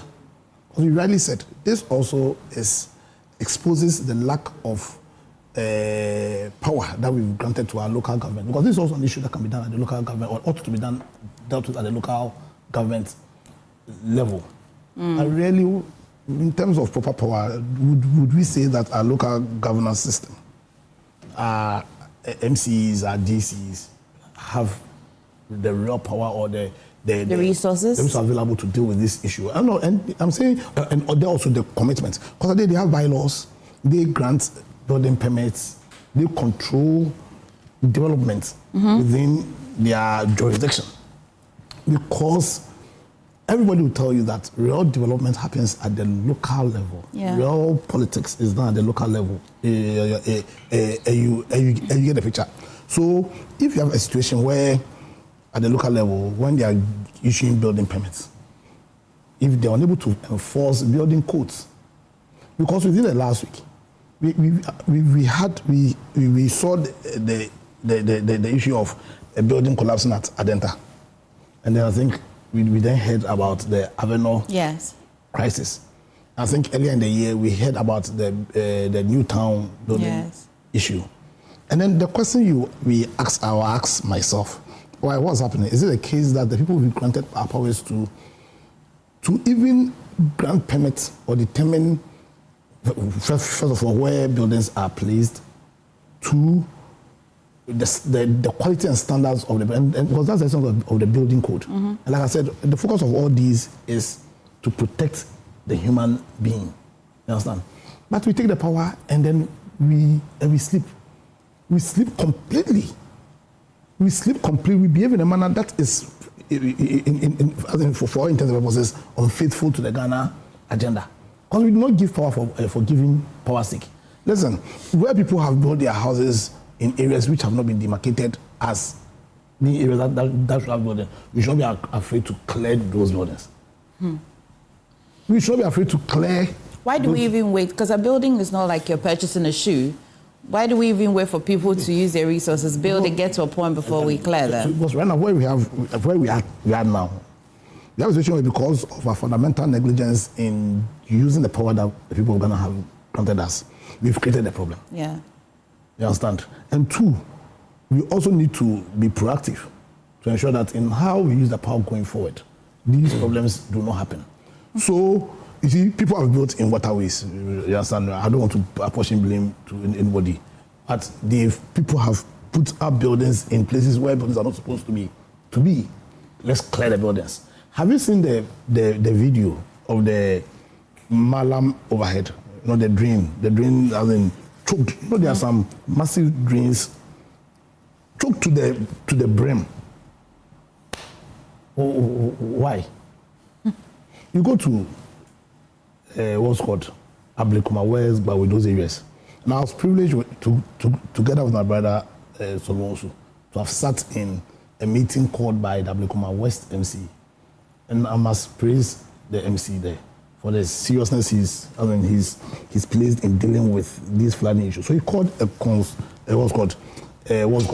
stakeholders meeting.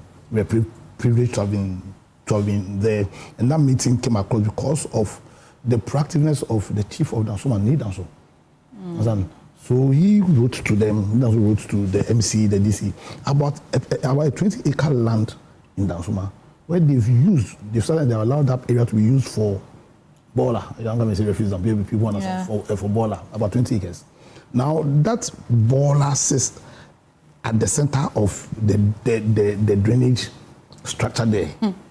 And it's one of the reasons for the massive flooding that cascades into Malam and all those places. So the chief took the initiative, he wrote to the MC, and the MC also acted. He called a meeting to deal with it. Was once that bola thing is cleared there, the problem make some progress, yeah. You understand? Yeah. That's why I'm saying that right now we need leadership who are not afraid to use the power that we grant them. Where people have built in areas that are not supposed to be for buildings, let's clear them. Okay. You understand?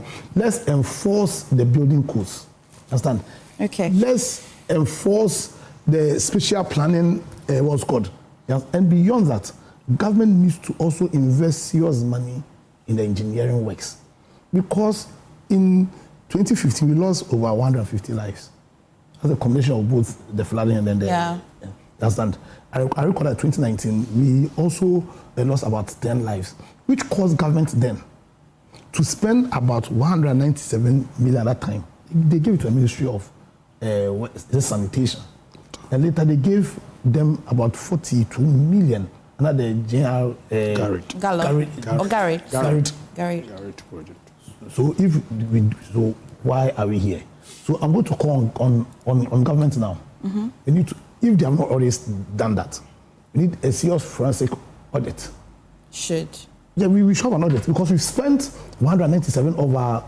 We're a poor country, and about 42 million. And what's called Cecilia Dapa, she was a minister then. We don't know what has happened, so we must have a forensic audit, and accountability must happen also to end. You recall that His Excellency Nana Akufo-Addo. And I remember that video vividly. You know, they did some design, and I was standing there with Honorable Atachi. If you recall, they were telling about the beautiful plans they have, and they are going to do. We're having beautiful Accra. Because that plan that was being shown to Nanado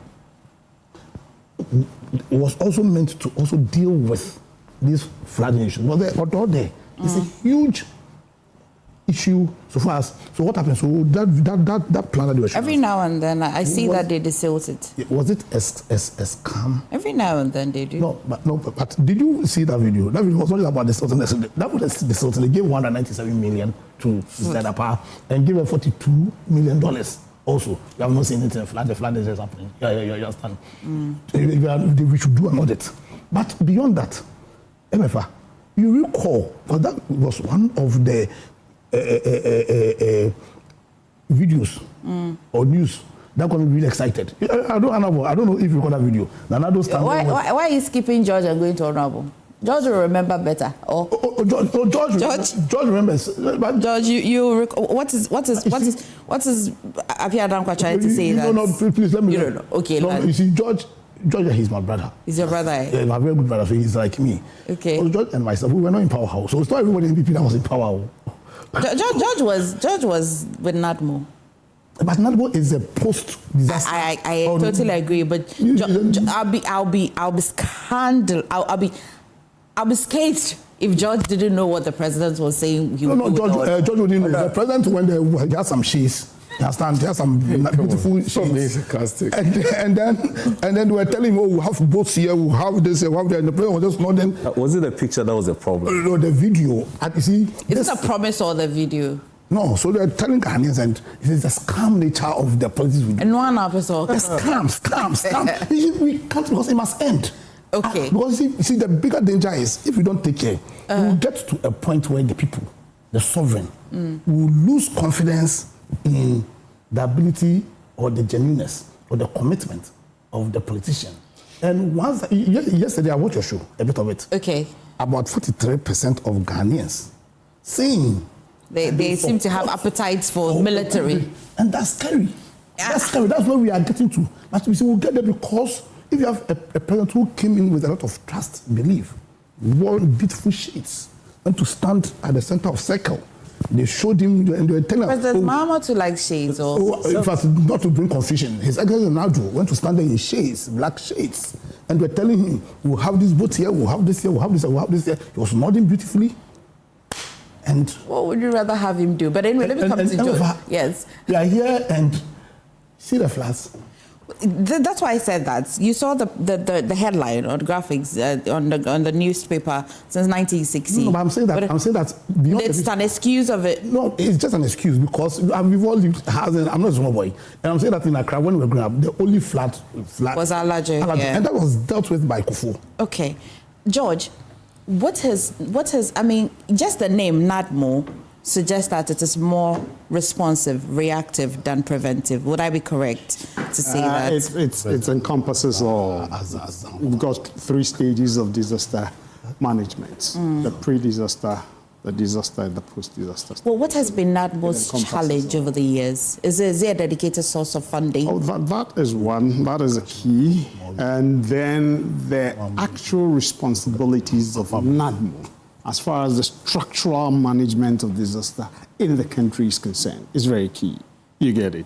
And so that is where NADMO collaborates with other institutions like the Hydromets, the Spatial Planning, you get it, the Institution of Engineers and others, you get it, and the district assemblies, so that they can team up. Because there are these things that we get the report, submit to the assemblies and these other agencies, and it is their duty to implement those reports. It's not within the remit of NADMO to implement those ones. You get it? For instance, when we talk of the drains, it's not within the remit of NADMO to do that. It's the Hydromet. You get it? And last time I was on a program at your sister station at Dom with an engineer, and it was so exciting and eye-opening. He did say something that the drains we have are computed, with a coefficients of whatever, engineers understand the language, based on the land space or grass that is in the adjoining area. Because in their computations, they factor in the quantum of water that is going to percolate into the ground. I see. You get it? Then that will help them to determine the size of the drain. And so if they are making a drain computation for an area that is got more grass, or the drains will be smaller than an area that is got a lot of concrete. You get it? And in his estimation, after some time, they ought to review the drainage system there. Okay? And so if the area becomes a built area, okay, you need then to expand the drains. And I lawyer, or is it Prof, who said Meteo is saying they are getting their predictions right. Yeah. I've had confidence in them since I got into NADMO, and their predictions have been on point. And you disregard it at your own peril, okay? And so now that they are able to make good predictions, what are we doing as a people and then engineers? If I understand this education from this engineer, does that mean that they can do the computation, they can do the math and build a drainage, but a heavy rain can still cause flood? Oh, yeah, there can be flood, but it's not going to be as persistent as we are seeing now. You get it? If they do the redesign. One key thing that he touched on, all of us know about, is the Ramsey sites that are being filled. When I was growing, as he said, Accra, when you travel from Tema, you're coming to Accra, Sakumono area there. Ramsey sites all over the place.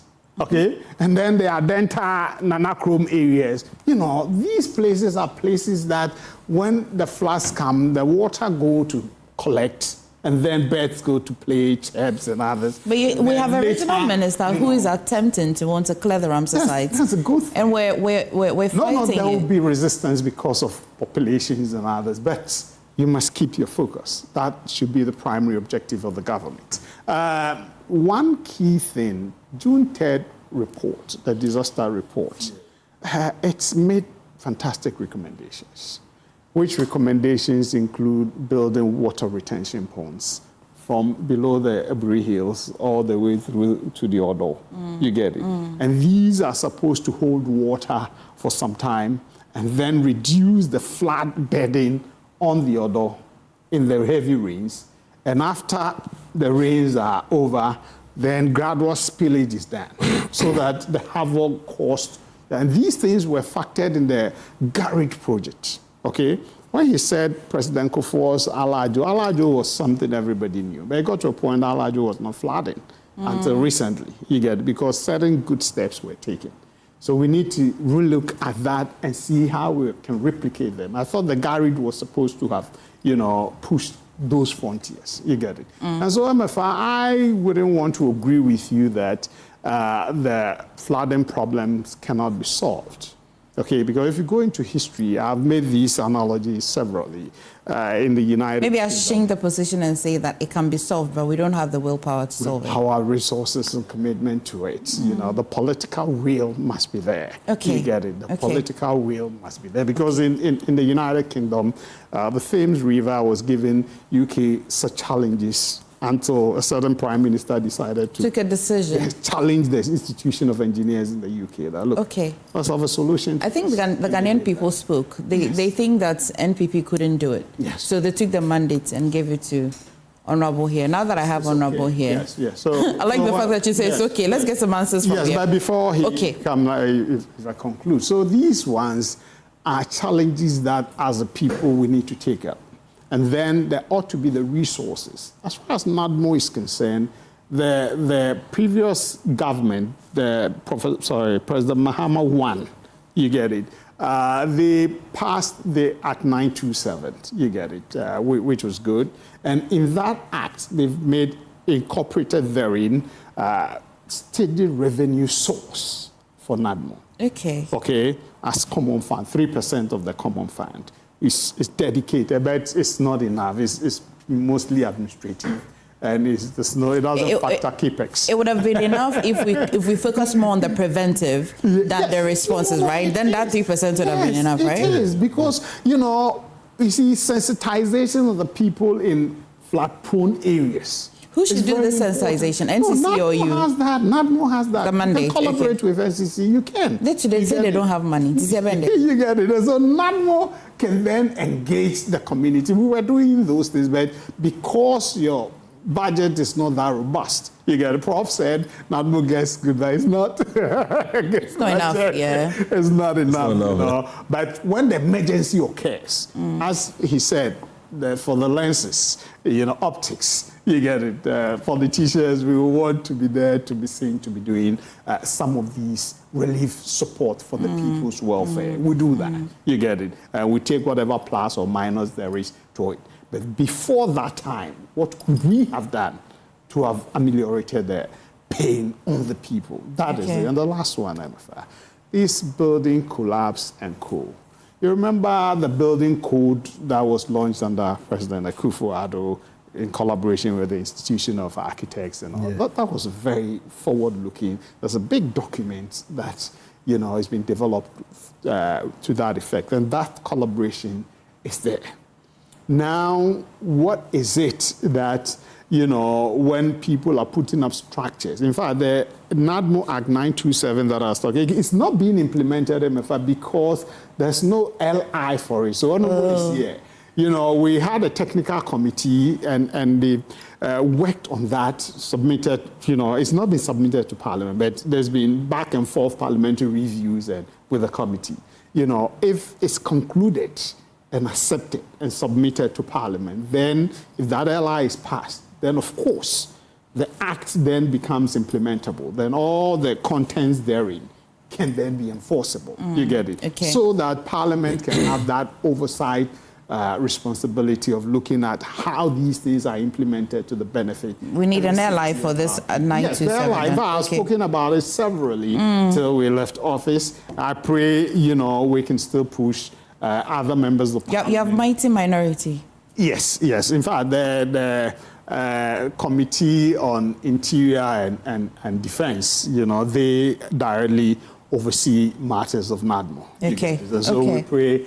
We have one good, I think the ranking member, Reverend Kojo, a good friend, and I think Honorable himself can also push some words for those things to be done. But there's a lot to be done. It can be done. Okay. There are good reports there that when we take them and decide to work in collaboration with the Institution of Engineers, okay, we will be able to make progress as far as Accra flats. And the last one, somebody pushed the issue of if we should begin to consider the capital matters. You get it? Taking some major ministries and others outside of Accra, so that the population in Accra can then... What ministry do you think we should push out first? You know, the energy ministry, you know, can easily it's work not bad to sit there. Yes, and tourism goes to Cape Coast immediately. Okay. Closer to Honorable's constituency, Okay. and I will be making progress. Okay. Honorable, let's start with your constituency, the geographical location of your constituency, the rings. Middle. Yeah, no. Are there any concerns? How is the constituency? Yeah, let me first of all say good morning to my co-panelist and your very good, beautiful self. And Neil Antivandapo is a good brother. Let me say good morning to Neil and all the NDC from my constituency, the DC and everybody. I mean, the Akosua, you know, landscape is a very interesting one. And we're not exonerated entirely from flooding, but sometimes, you know, it's manageable. And so we're part of the facing the issues that come with flooding. We're not totally out of it, but we try to do things that we're managing the situation. And I think that this year's flooding, because of few things we did, you know, thanks to the Assembly and people of Akufo-Addo, I'm sure that we've been able to, you know, navigate the issues and deal with the issues properly. More than some few years ago where the flood was so much, people's houses were.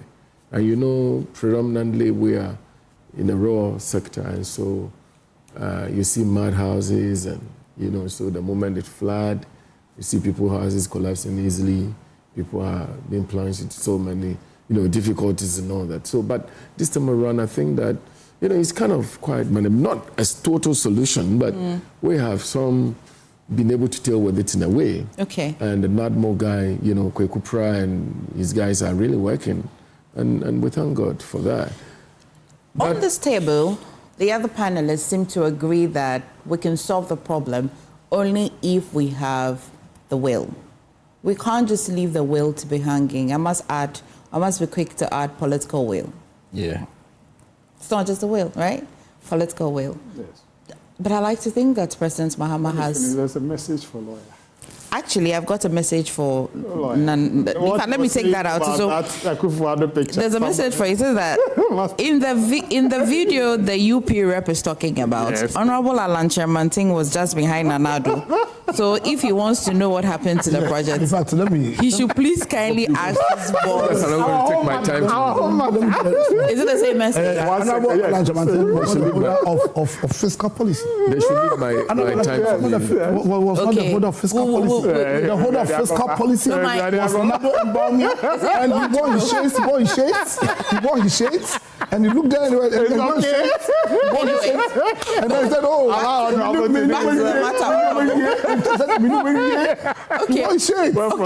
Honorable. I think, will I be right? Will we have an agreement that President Mahama has the finest opportunity to wield the political will without any consequences? Because I tell you, what does he have to lose? Okay, so let's look at the whole thing and the whole issue properly. Now, we first of all would want to look at how Accra is situated. If you look at the landscape of Accra, okay, you're looking at it from, for example, Ebri, the mountains, right from Ebri, Adenta, you're coming down to the Akosua Tobut, and you see the mountain running around all of Accra, and it is actually dropping down into the sea. That's how Accra is. And so, to be able to deal with situations of flooding in Accra, you don't just get up one day and just think that you're dealing with situations of flooding in Accra. Because the collections of the water that flows from the top all would come to Accra and deposit in Accra. That is why it is important to look at it holistically. Now, you realize that even Nima used to flood until that drain, the storm drain, was, I think, President Rawlings, right? So Rawlings did the Nima one. Nima one, that's what I'm saying. Rawlings did the Nima one. Yes, the Nima one. Yeah. So that problem was solved when that storm drain was built. Then we're all talking about the Alajo one, where President Akufo-Addo, did that storm drain. What it tells us is that the waters will come, nobody can stop the rain from coming. But we must manage it in a way that will not cause curses to us, but will become a blessing. Of course, we all need water. I mean, there's no two ways about that. So, again, successively was President Akufo-Addo in the MPP era, where there was this thought. I was in Works and Housing Committee then, when this Garrick project was actually initiated. Millions of dollars was earmarked for the Garrick project. I remember we took a tour, as members of the committee, to inspect some of the activities of the Garrick, and it was absolutely worrying. You see a storm drain contract given to a contractor. Monies were advance paid. You get to the site, and some of the site, the contractors who were paid did not even know their sites, yet they were paid. All those monies, some of these monies we were told were used to support the famous COVID-19 management. So again, the political will is number one, because there's no problem that is not manageable. There's no problem that is not solvable. Every problem is solvable. But who solved the problem must have the will and begin to think about the capacity to solve the problem. So you started off with Rollins and mentioned that he had done something which at least curbed the challenge of rain. Absolutely. We also mentioned Kufo. President Kufo, yes. But you skipped two other presidents, and then you came to... Remember the third, was it 3rd June rain? Yes, Did you see that it gave birth to His Excellency John Dramani Mahama building the Circle Dubai interchange? Today is Circle flooding the way it used to be again. That worsened the matters. Hold on. Circle flooding issue.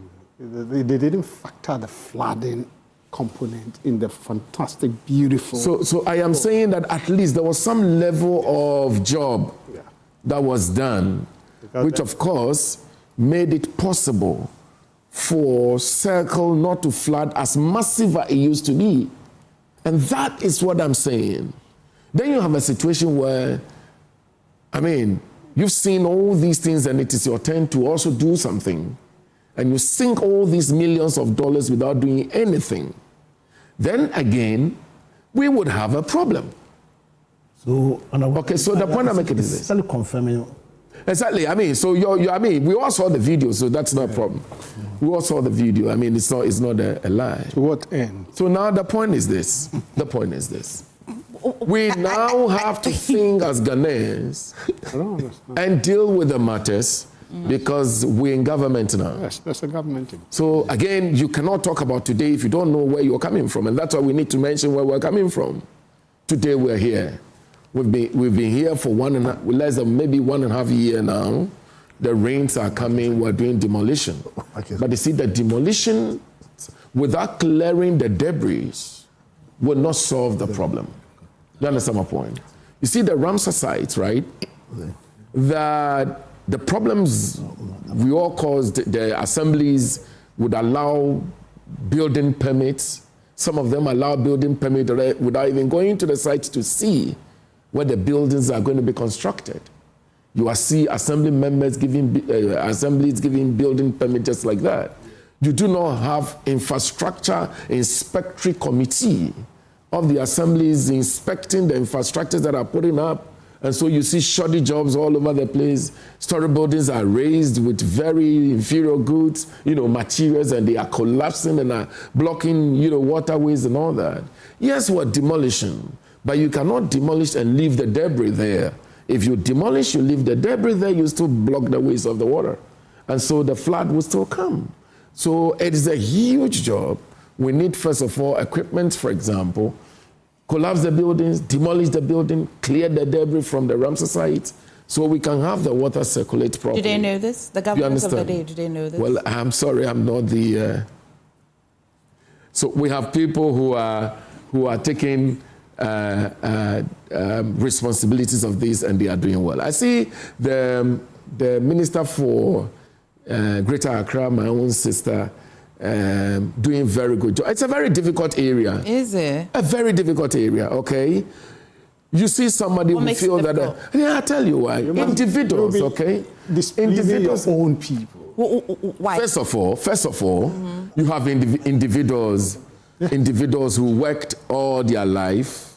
They've been able to gather some few money and be able to put up a building. And like I said, some of the buildings, they did not put it up without consulting the authorities. They went to the assemblies gives them permits to build, and they built those houses, unfortunately, at the wrong place.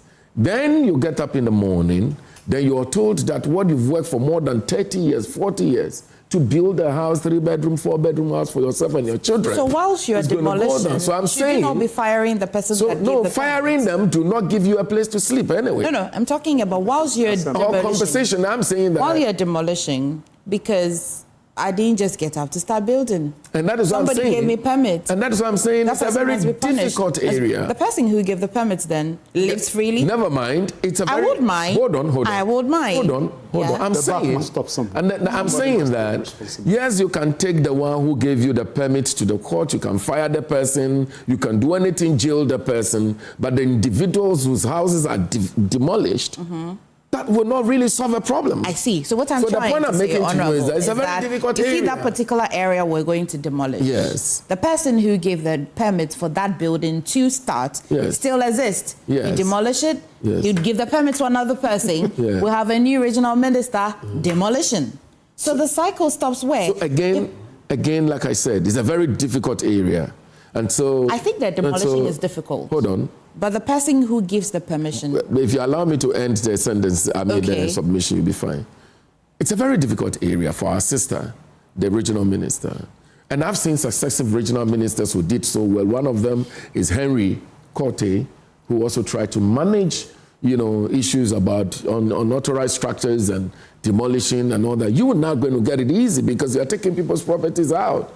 And you are depriving them of their dwelling. The political cost. It's not going to be easy. You are looking at political implications as well, and you can't run away from that because that's what we are. You're looking at political implications. It's not an easy area. So she's doing well. But the point is this: she would need a lot of support that I believe His Excellency John Dramani Mahama is ready to give and is giving. We need to up our game. We need to procure a lot of equipment, a lot of trucks. That once the buildings come down at Ramsar site, they are cleared, the debris are cleared off. they are taken away and dumped at the proper places so that we can have the water circulates at the Ramsar site and then be able to, so otherwise we will talk every day. Government will come, government will go. Our engineers, our planners, we have a lot of fantastic engineers. I sat with one of them the last time we had a conversation. We will have all of them, they will draw all the plans, but the plans will remain on the table. Okay, Honorable. What I'm saying today, I'll give you your time. What I want to draw your attention to again, and I insist on, is that political parties will come, appointments will come. If I just take a casual look at the architecture of our district assemblies, you're likely to change your MCE. You're likely to change your MMDC. You're not likely to change the engineer that's there, the technocrats that are there. You're not likely to take a permit from the MC or DC directly. It will be the technocrats that exist in that area. And I'm saying that the reason why it is difficult for the regional minister or whoever will have the political power to want to demolish, remove the debris, or stop whatever is happening will be that the cycle still comes back. So you would have somebody who says there's a difficult tax, but I have the will and I want to, don't build here, I will demolish it. But you have the people who are in the assemblies that still cause the problem. So why are we solving the problem from the front? So I am saying that once we've dealt with the political will from political circle, then you will want to look at, again, the assemblies like you're saying. Who are the people giving the permits? What punishment do we have for people who give permits to those who build on unauthorized places? I agree that most of the structures on unauthorized places do not have permits. I agree. But I'm saying that those that have permits to build is my problem. Number two, there are field engineers that work under every assembly. Do they go inspecting and their areas of operation? Do they go inspecting? Because you cannot say that the building comes up one day. It will take a day to do the foundation and so forth and so on. Then you allow the building to come up. People finish building, they are in their homes, are dwelling in there, and then you say you built on the wrong place. What were you doing when the buildings were coming up? Interest is the bigger picture. My point. So I'm saying that I agree with you that the technocrats, the civil engineers, people who are not politically, appointed into the assemblies are most dangerous to these issues. Again, you know why? Because sometimes it's difficult to say. But it's got to do with, let me go and see him and give him something small so that by the time I finish, once you finish building, that's all. And so we do not respect the system. And we allow people to get to the assemblies and do whatever they want and get away with it, and we go ahead and blame the politicians. Should the bus then stop? What should the president do? I'm saying that he has the finest opportunity to take certain decisions. Had already issued a warning, and is actually dealing with these matters really seriously. How? I'm a news reporter. I want to report it at 12 o'clock. Those individuals who do not align themselves directly to political appointments, but are the assembly as workers, technocrats, who would be found in issuing permits in buildings to build at wrong places will be found wanting. The president is serious about that. But you see, when His Excellency John Dramani Mahama or any other president gives a statement and make a decision, directives, it's up to somebody to carry the directives out. The president, you won't see him at Ablekuma Central, this assembly enforcing those laws. But I'm saying that those that we employ at the assemblies must be seen working. That's one thing. Number two, our chiefs must help us as well. Okay? Our chiefs must help us. Look,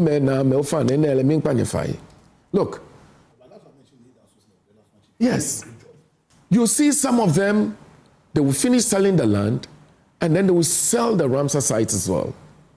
And individuals who, with the greatest of respect, who must think and know that is your money you're going to put there, will also go and buy and build there. So the traditional rulers and our chiefs are, they must help us as well. Okay. Because if we come and I say, the land is finished here, we don't sell because of the Ramsar site, because they know, then nobody will also be forced to go and buy. Okay. And so please, it's a whole lot of problem. I think that we're solving the problem now. We may not be able to solve it entirely, but it must be properly managed. Because the rains will continue. Let me give Prof the opportunity. And Prof, I'm coming to, I hear him. He says that the president is working. I was trying to carry this in the news at 12 o'clock. Let me give you the news here. So carry the news 12 o'clock that His Excellency Mahama is absolutely taking control over the flood issue. Every time the Black Stars don't perform well, it's the coach's head that rolls. I've never seen a footballer fired. No, from the MP, he says it's not easy.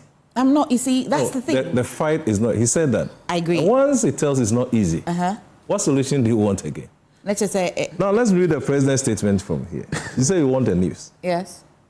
When he returned from Belarus, the 9th, this is the first statement.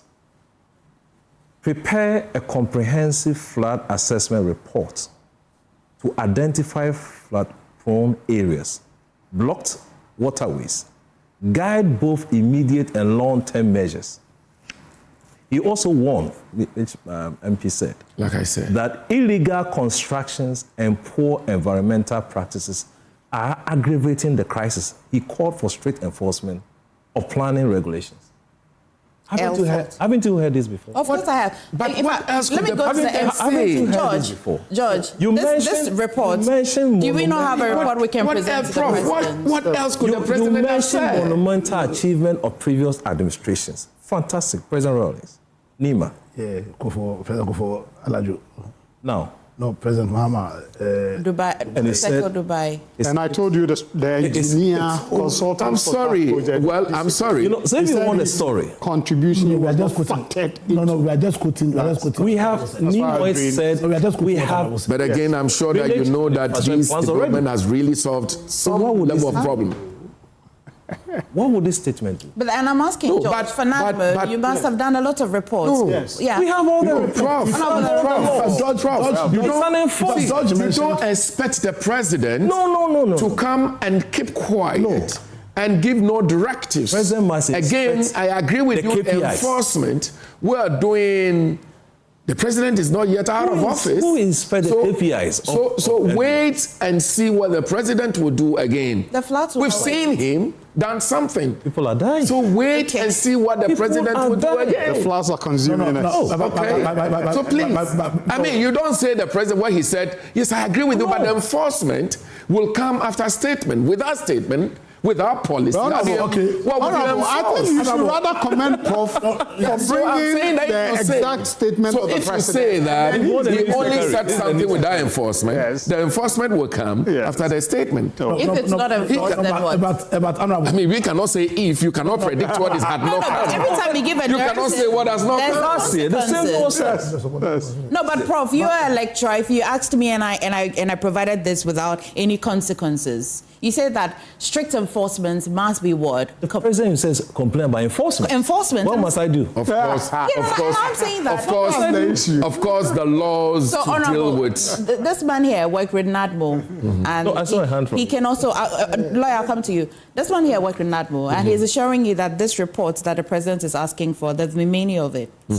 So why don't we just fall back on the reports that we've had? Do we have to do a new report? No, and the point is that today's issue is different from yesterday's issue. I don't agree.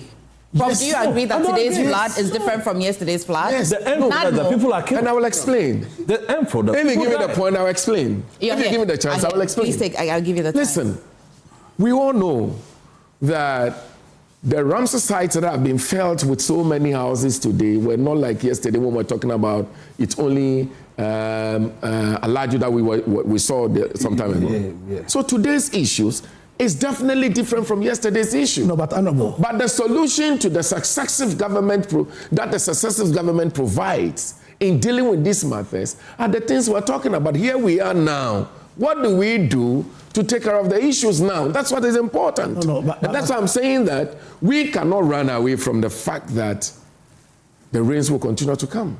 But what do we do to stop the devastating effects that we see. That's what's very important. So let's not hear and say President said, I mean, why is the President shouldn't make a statement about it? No, that's not what we're saying. That's not what I'm moderating.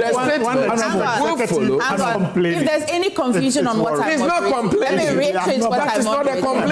What I'm moderating is not that the President shouldn't make a statement. Yes. Okay. I am saying that the floods do not look different. Okay. The floods look the same. Okay. Last year, the kind of floods we had, the color of the flood hasn't changed. Yes. What it causes hasn't changed. How it comes doesn't change. Let me give you an example. Yeah. So the edition about the Ramsar sites, for instance, so Ramsar sites are created by laws. Yes. One of the critical requirements in the creation of Ramsar sites is in the payment of compensation. So the state must have all the. So indeed, the Ramsar sites are the property of the state. You understand? Mm-hmm. So for me, and they have their coordinates. So if anybody builds on any Ramsar site, then it's a massive failure of government, of the president. If anybody builds on any, that is, if that place has not been declassified. It has to be the president of the day. How can it be president of the day when the buildings didn't come when president of the day was president? You see, we shouldn't do this partisan because you take the Sakomono Ramsar site for instance. I'm sure that's the basis for why the clearing is happening. Yes. You understand? And you see, for me, my disappointment is that we've given, when we go and vote and we choose presidents, and the president chooses his agents, we vote to give the president power to execute. That's all. Executive power. Yeah, to execute. To execute. So you are an executioner. Building is on Ramsar side, you clear it. No two ways about it, you understand? So that where the people you've given your powers to, because the MCs, the DCs are essentially the agents of the president. Absolutely. The ministers are the agents of the president. Absolutely. So when president, the people you've given your power to, what like you said, it's not possible. The president is just one person. He can be here, can be here, can be there, can be there, can be there. Yes. So where the person you've given your power to has not worked and there is consequence, we all see the consequence. What do? Clear the person. You don't waste time because clear the person isn't, and that's what Emefa. I think that's what Emefa. When he brought the code of conduct, the consequences was outlined over there. Yeah, the statements cannot end at just requesting but not giving the consequences. So where honorable. The back on the desk. And because the president is a continuum, where a current president comes, the previous president probably slept on his job. Never slept on it. He did. I said previously. I said probably. And the carried one. I think and he's telling you he didn't sleep. No, he said he slept. No, he did. You saw the shades. He was asleep when the shades was going to sleep. And your leader was behind him. Urging him to sleep. Let me tell you something. I'm going to give Frank the opportunity because he's never like this. He never wants to use a jack. Let me land on this. You land. So when the previous president slept, he slept. When he was standing, he was asleep. He was asleep. And 42 million was given like has confirmed. 17 contiguous were given. Imagine that contracts were given. And everybody didn't know where they didn't even know where they were supposed to go and work. Monies were given. I know honorables committee, they were lamenting. They were angry. Yes, I'm aware of that. Have you seen the floods? Yes, I've seen it. Have you seen the floods? I've seen it. Are floods occurring today? Did they occur in 2025? Sorry. I'm saying that the presidency is in continuum. Yes. So that when the president you've come and you've gone to realize that we get 42 million let me now on this point. Okay. We get $42 million and money World Bank Fund. And so what? World Bank Fund. Then what? We gave $42 million and they didn't even know the site. No, where the okay. Yes, it's true. I'm aware of his lamentation. I'm aware of that. It is also the duty of the current president. It's also not necessarily not just to continue, but also on the back or the basis of the principle of accountability, probity, and accountability to ensure that if the 42 million, as how it was spent, if something has gone. When the communications minister goes before public accounts committee and is not ready to cooperate with the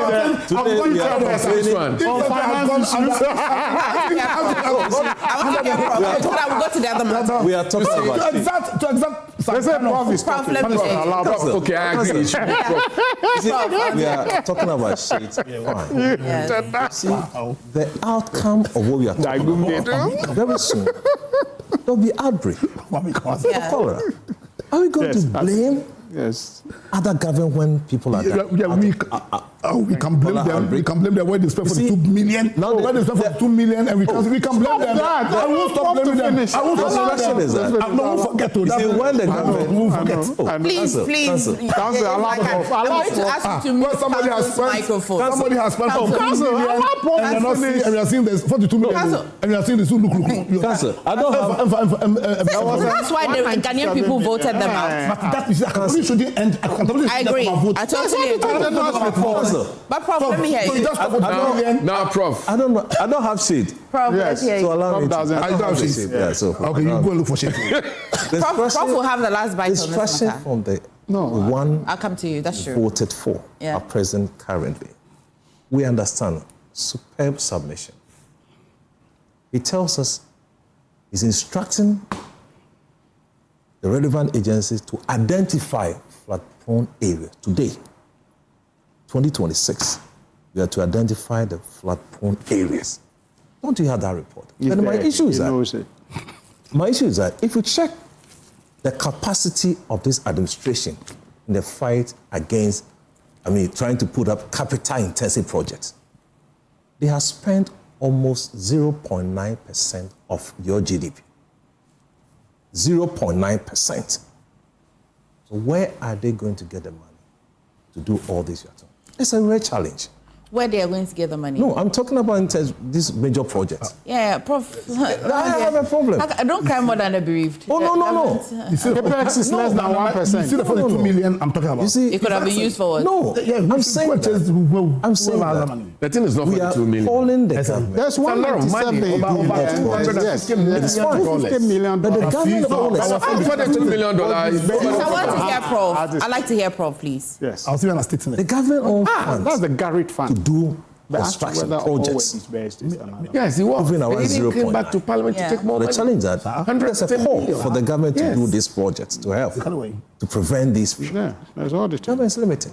The government is limited, but Prof, then what happens? Because apparently I'm saying that some monies have passed places where they should. Proper solution must be found by this administration. It is wrong at this stage as an administrator now be pointing figures and talking about when you need to find ways of raising this money. But Prof, the ways will include accountability. Accountability as well. Emefa. One of the ways is retrieval. Yeah. So who is to retrieve? Them, the government. So is it me? No, that's all. So why have you stopped? Good question. You are the Go ahead and retrieve it. Judge, so you should go ahead. Judge, you have 3 minutes. After those, who do you retrieve it from? You should be asking. You should tell. He's a financial consultant. No, but the point is that who should from? He knows the people. I reserve the right to ask this question. All of a sudden, lawyer, you ask questions, and honorable here is also allocating time. So we're taking the program away from you. My issue is that when the world is administrator, that's my problem. I am complaining today because people are dying. Administrator is complaining. Where are we going to have a solution? It's a question. That's why we're on this table. Yeah. So who should you treat them? So George, yes, I think His Excellency the President is aware of the issues and he's interested in getting us to resolve the issues.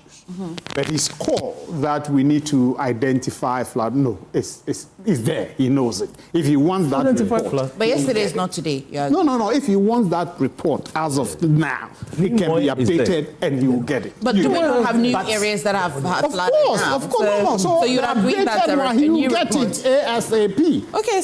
If His Excellency wants it, you get it. And then 2, the Garrett project, he is aware. I agree with him when he said they had challenges with the reporting to site and all that, because I saw that report when they were not too happy with some of them. But they were district targeted, 17 contiguous districts in Greater Accra were allocated, and it's a World Bank funded project. You get it. And it's actually about 250 million. Okay, the 42 was a certain million. 250.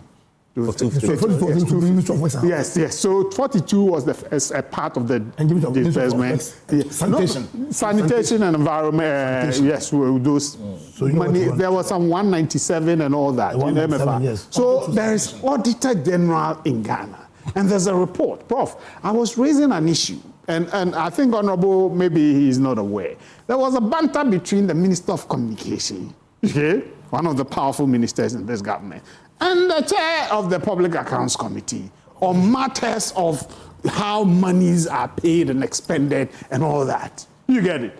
And the chair was trying to understand certain things, and minister wasn't forthcoming. It was rather bantering. So how do we make progress?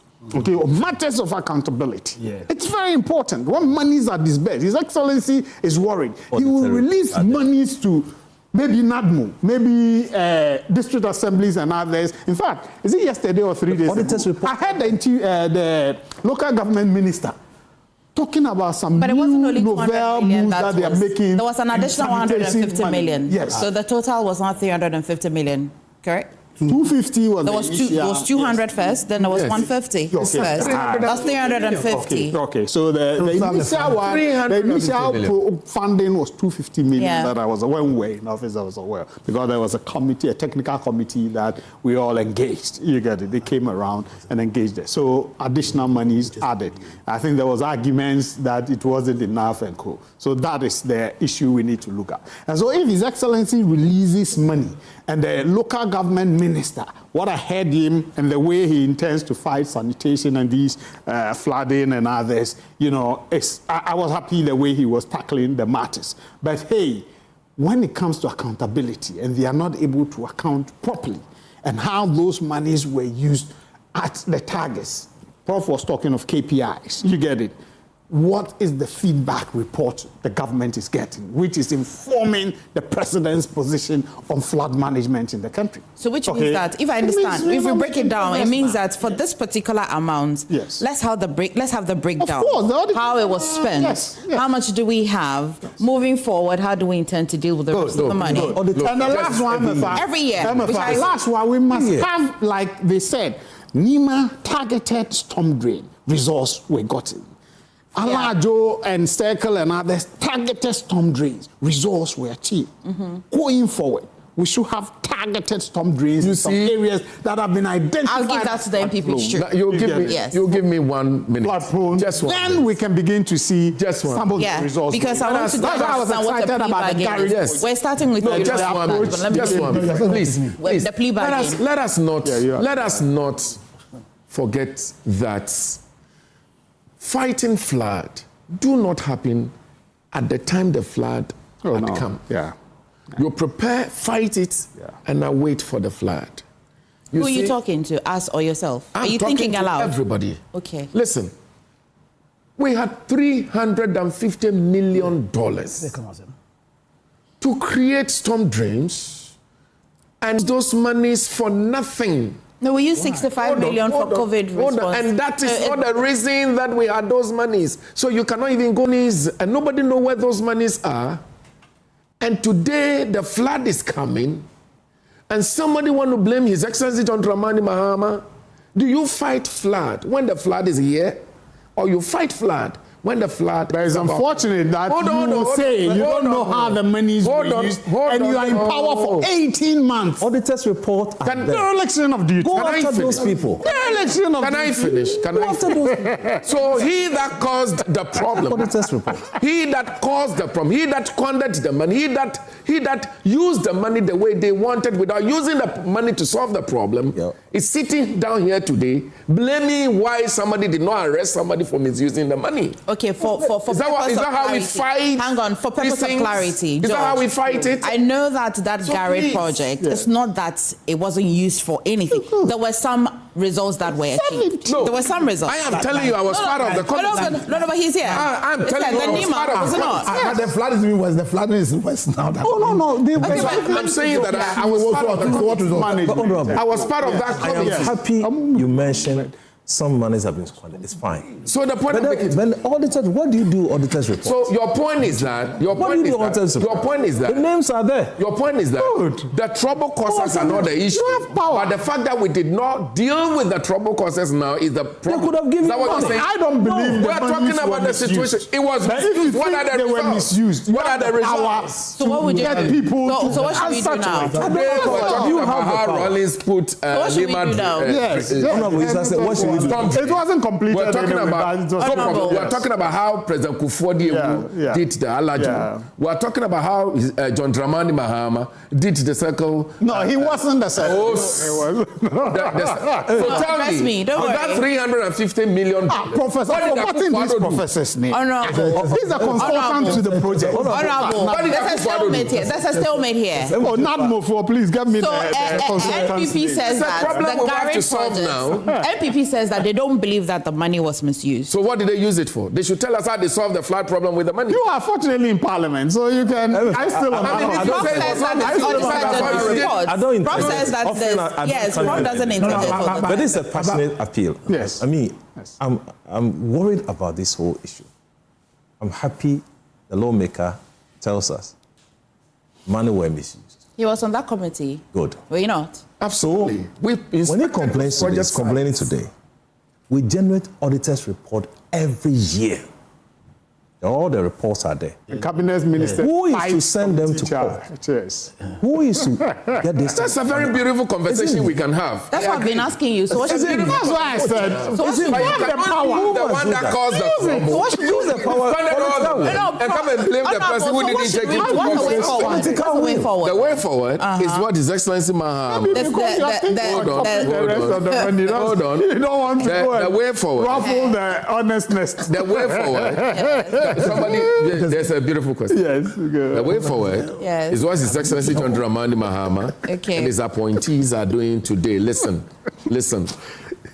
Statement are issued by His Excellency John Dramani Mahama that bring me report on the flood-prone area. We had hold on. The new monitoring report there. Listen. If those reports, it doesn't matter. That's not the point. That's not the point. Listen, I am saying to you that there are individuals that jobs are given to. So he's calling for those reports. If it is already there, you only carry it and go and give to Mr. President. This is the report. That's all. He's asking for a report. So he carried the reports to him, and it's not to say that go and generate a new report. You can upgrade the report because yesterday's trouble is not like today. Going forward, what do we do? You present the report to His Excellency John Dramani Mahama. Actions are taken and we deal with the issues. And so the point is that if the person asks for a report, doesn't mean go and generate new report. It also doesn't mean that he do not know that there may be some report, but there may be an upgraded report that we need to solve the problem. So the point is this.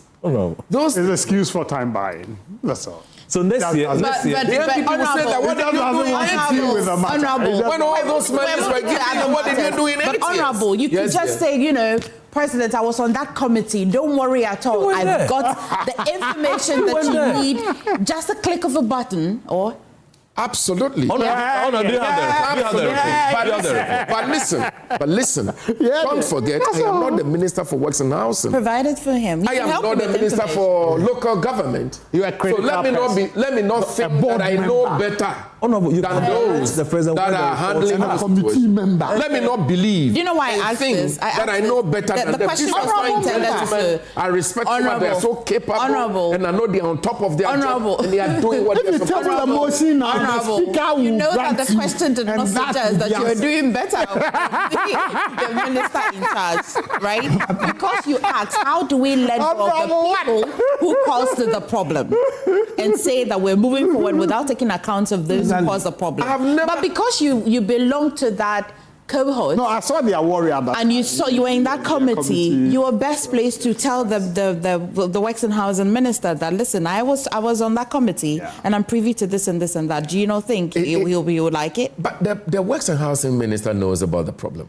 Okay, then. The reports are on his table as I speak to you now. Okay. His Excellency Mahama says submit the report. Doesn't mean go and generate a new report. We're saying that what is it that you have? So what can we add to it? What can we add to it? Bring it and let's talk. It is not wrong to beyond that. Let's move to other matters this morning. Just one. But beyond that, I think the consensus on the table is that the President takes steps to deal with for you, the shade is your problem. But beyond the shade. Yes. Beyond the shade. Yes. About 350 was allocated. So let's look for the money. Exactly. Let's look for the money and also deal with the people. I am saying that is a very beautiful conversation. I am saying that is a beautiful conversation we can all have. In the year 2026, the President is calling for assessment reports to identify flood-prone areas. 2026, today. The President is calling for assessment reports to identify flood-prone areas today. I think I'll grant the President that. Do you know why I'll grant the President that? A lot of those. I will grant the President that request because even NADMO that has been in the response unit for years, every time there's a flood, they go, when we speak to them, they say we are doing an assessment. I appreciate. So I think I'll grant situations, but the President needs to consolidate for that. There's a problem. I understand there should be a situational report. Yeah. The one in Chama submitted. Yes. But when we want to say identification of flood-prone it's part of the report. No. Prof, we can't we have all these reports there. I was happy, Minister. He's an IT person. A click of the button. Okay. The MP said, the President is an IT to that committee. He can tell us where that report is. Prof, okay, so let's talk about the... Will you want to say that the call by the President is wrong? It can No. I am saying to you, Honorable. So you shouldn't have a problem with that. I am saying to you that the President must continuously charge his appointees to work, and he's doing that. That is why he's saying I didn't dispute that. Bring me a report. Let me ask you a final question. I'm going to ask all of you a final question. I'm going to ask one question of all of you first. And problem will be Honorable, I'm starting with you. Do you think that next year, June, today is the 12th day of June, 12th day of June 2026, do you think that next year, 12th day of June 2027, we'll be talking about floods? Are you confident about that? Knowing who His Excellency John Dramani Mahama is, and knowing his level of infrastructure development and how passionate he is to solve these problems of Ghana, I can assure you that even if you will see flood, it will not be so devastating the way it is, because there will be a solution His Excellency John Dramani Mahama will provide. Thank you very much, George. I can really swear on it. That's nice to know. That's it. George, you have been in NADMO. You're quite familiar with the challenges. Do you think that next year by this time we'll be talking about flood in its form at all? Definitely, because unless and until we tackle these issues, but you know the issues. Do you think that the mandates that the President has, he can solve it in this? He can take bold steps. Okay. You get it. So you think that next year we'll be talking about investments? That's fine. Towards the structural transformation of the Yes, thank you for believing I think that when I become a teacher, I doubt we release that fund for it. Next year. Beyond we'll be talking flood. Beyond we talking about a more devastating flood. Next year, we'll be playing Honorable's response to him. That's your response to That's your interest. Do you think that next year by this time we'll talk about floods? In whatever form, small or big? I'm sure you'll capture Honorable statement today. All right, let's move to other matters. That's your response to the question they asked you. That's the response. Yes. This man is being mischievous. No. Let's have some education this morning. So play is Let's have some education. Quite consistently, we've heard the term plea bargain. Let's situate the conversation first. What's really a plea bargain? So, you know when what's called at the beginning of any criminal trial, they ask for your plea. So that's what we call an arraignment. Whether you are guilty, whether you are not guilty, or whether you are guilty of this. Now, throughout the trial process, you can have some form of agreement with the what's called a prosecution, where you come to some form of an agreement, that essentially may cause you to change your plea or not to contest, or even for the prosecution to even drop charges against you. And there are so many examples in our jurisprudence. I must add that until I think 2022, the only law that dealt with the plea bargain, with the instance of plea bargain, was I think Section 35 of the Courts Act. And even then, the instance of plea bargain had to do with issues where people were being they were being tried in matters that borders on causing financial loss to the state. So if at the end the state can have an agreement with you, that's essentially says that listen, pay what you are alleged to have stolen, and then we will deal with, as we would consider the punishment. And usually a plea bargain would, in that instance, will require you to first of all plead guilty. Even if you plead not guilty, to plead guilty, and then then maybe they can waive the punishment subject to lesser charges. Not lesser charges. So you can also have a plea bargain that will cause them to even reduce the charge. Or like in the case of the Wontumi's first case, one of the accused persons had a plea agreement with the prosecution where they dropped his charges and then used him as a prosecution witness. Now, beyond the Section 35, since it was got, I think, 2022, the Act 30 has been amended to include a comprehensive code on plea bargaining now. Mm-hmm. Yes, because when you go to other jurisdictions like in the US and in the UK, their plea bargaining law went beyond just the Section 35 of the Courts Act. Now, from 2022, we amended our plea bargaining law to include, for instance, a case where the state entered into a plea bargain with one of the accused persons in the Akota mining case, mm-hmm. and then dropped his charges and then used him as a prosecution witness. I think also in the in the Sigma Bureau's case.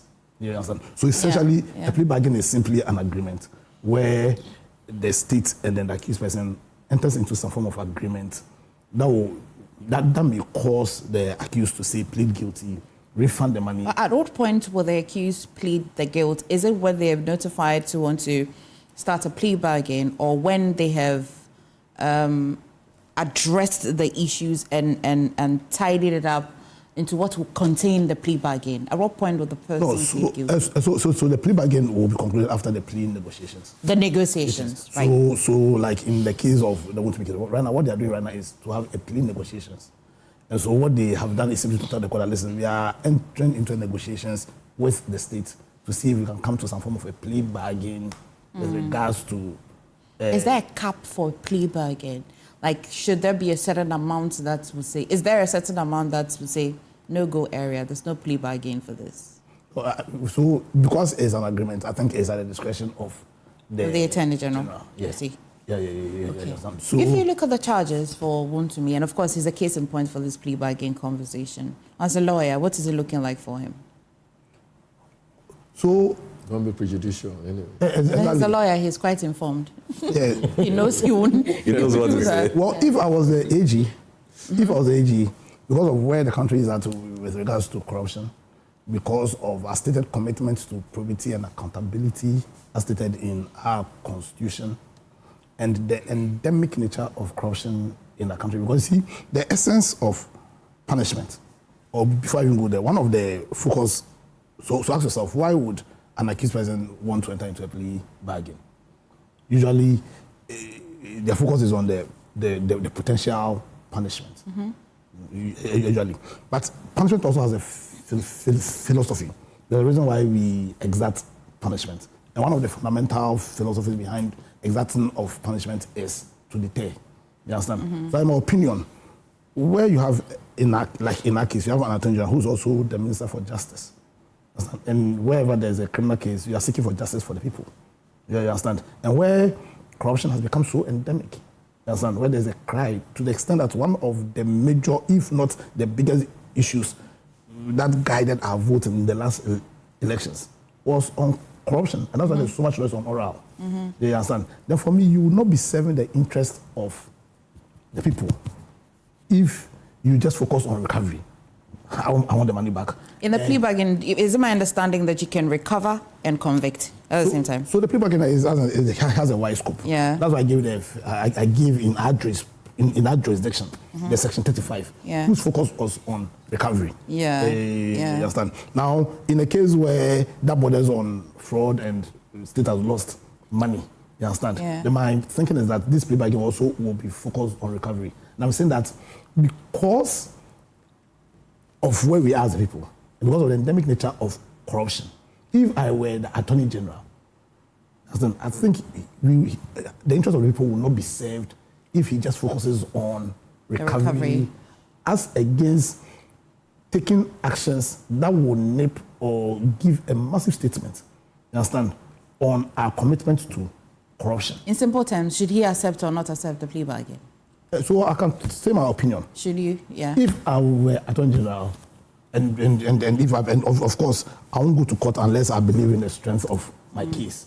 I'll not be talking about plea bargain. Okay. I'll be pushing an agenda whose focus is to exact maximum punishment to serve as a deterrent on corrupt politicians.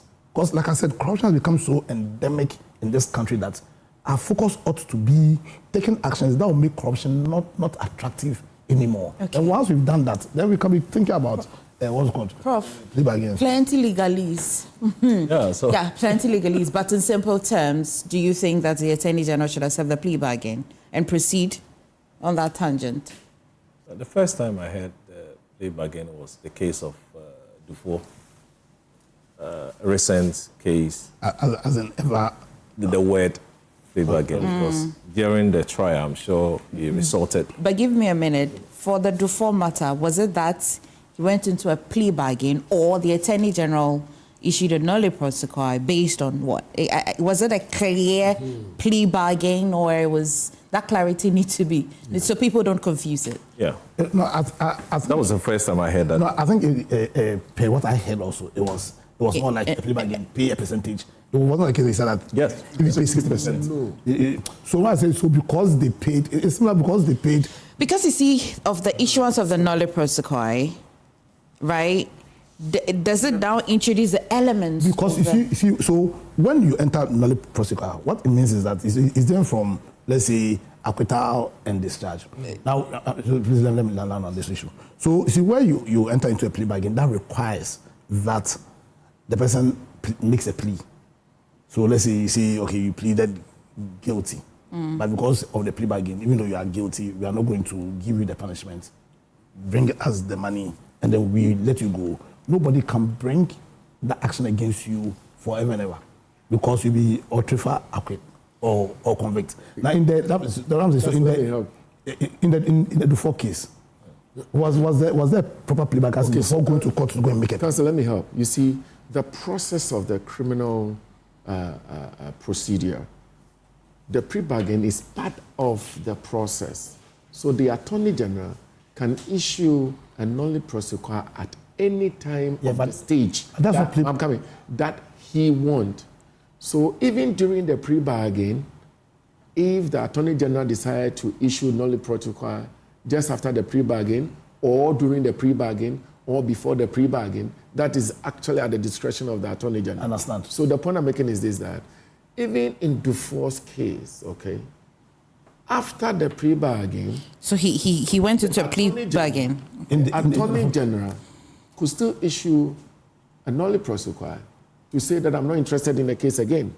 Yeah, but I don't know was that issue? whether Dufour's case, they did actually a plea bargain. I do not, in all of my readings, I didn't see, in the context of the section that you quoted in our criminal processes, I didn't come across a particular plea bargain from that. I only know that he issued a nolle prosequi. And so would that constitute a plea bargain in the proper sense of the word? That's my guess. So, example, I give other examples. So, like in the Akosua case, so that one, as having seen a plea agreement, because it was the danger with entering nolle prosequis as plea bargains without an agreement, without a proper plea agreement, does not stop the state in future, in my opinion, from bringing actions against you. After a nollie prosecutor. But a nollie prosecutor is not... It was Prof's turn anyway. But a nollie prosecutor doesn't seize the state from continuing. But they're supposed to be reopened. Exactly. But then if you get a proper plea bargain, where let's say you plead guilty, and then because of the plea bargain, they say, okay, even though you are guilty, you are not going to prison. Recover the money. Nobody can bring an action against you because there is a plea and you've been convicted. That's completely different when an attorney general says that I'm not continuing. But Prof, let me hear you. My position. This class, we'll continue this class later. Is it law 101? 101. No, this is beyond 101. Yeah, because that was the first time I heard that. And that very day when I heard the percentage of the amount the person was supposed to pay, I was a bit worried. Because you look at the quantum, how much. That was the first time anyway I heard that statement, that word, plea bargaining. But I've been saying that if corruption, the fight against corruption has a price tag, then the people must see receipt. That's all. If the fight against corruption has a price tag, then we all must see receipt. If you don't see receipt... That is nice, say it again. The price of corruption. If the price of corruption has a price tag, we've been saying, then all of us, the public must also see the receipt. Okay. Are we going to see receipt of what is happening?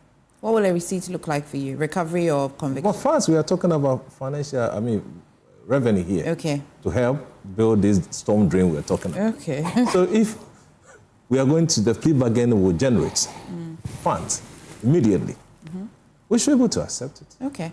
And then move on. Okay. The technical issues, will leave the rest to the court. To the lawyers. Okay. But the point is that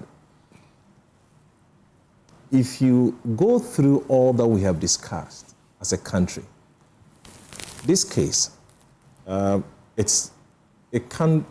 we have second accused who is on the run. I don't know if you are aware of that.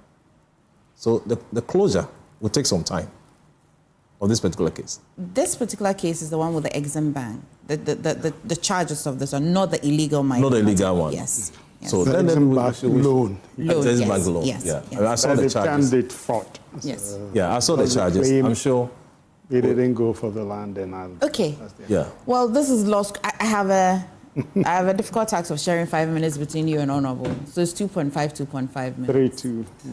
You like 3-2? Yeah, because you gave him your 1 minute. So please. Go on. He would take 4. Yeah. Should the Attorney General accept the plea bargain? Yes, I think so. It's important. I listened. Is it deterrent enough?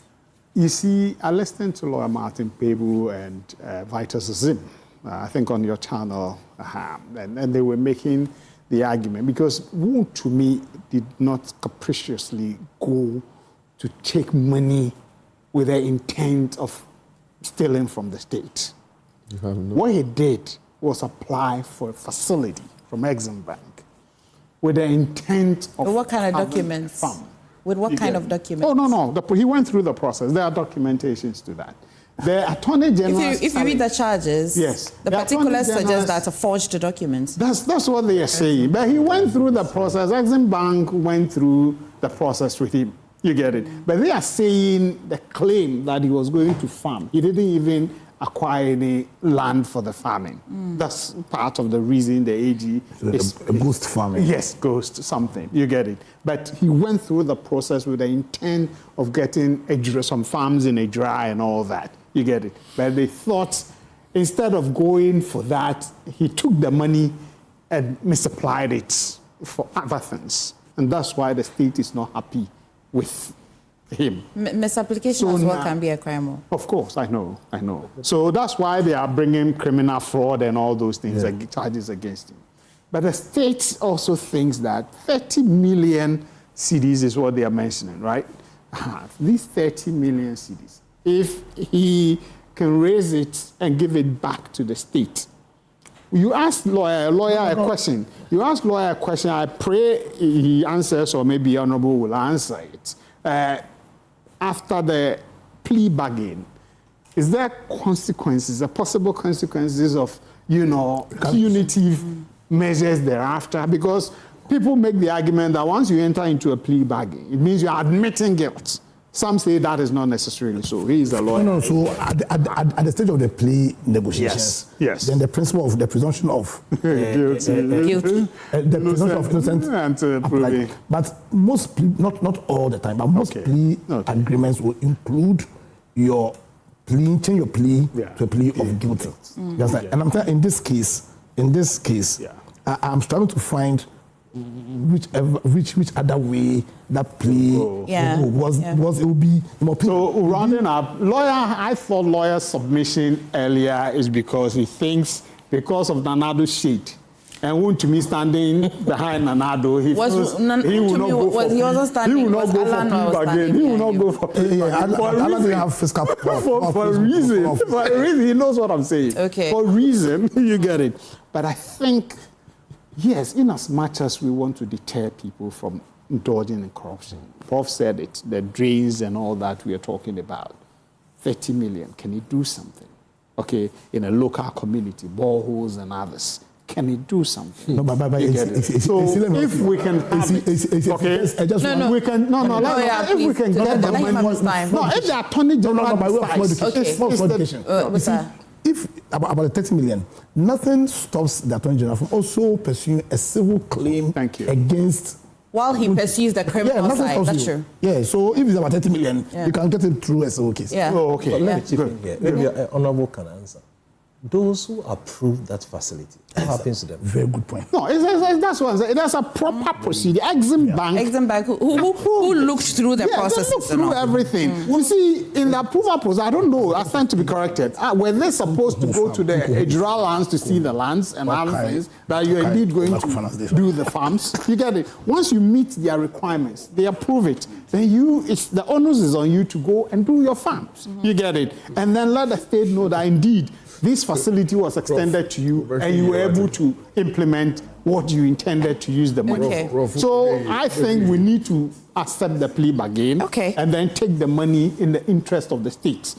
He's put that forward. He went for a loan. He believes he can bring it back. That is good for the nation. You see, all right. That's not Honorable, what would this mean at all? What would this mean at all for your Operation Recover or Loot? Okay, Should they accept or? So this is very simple. Yeah.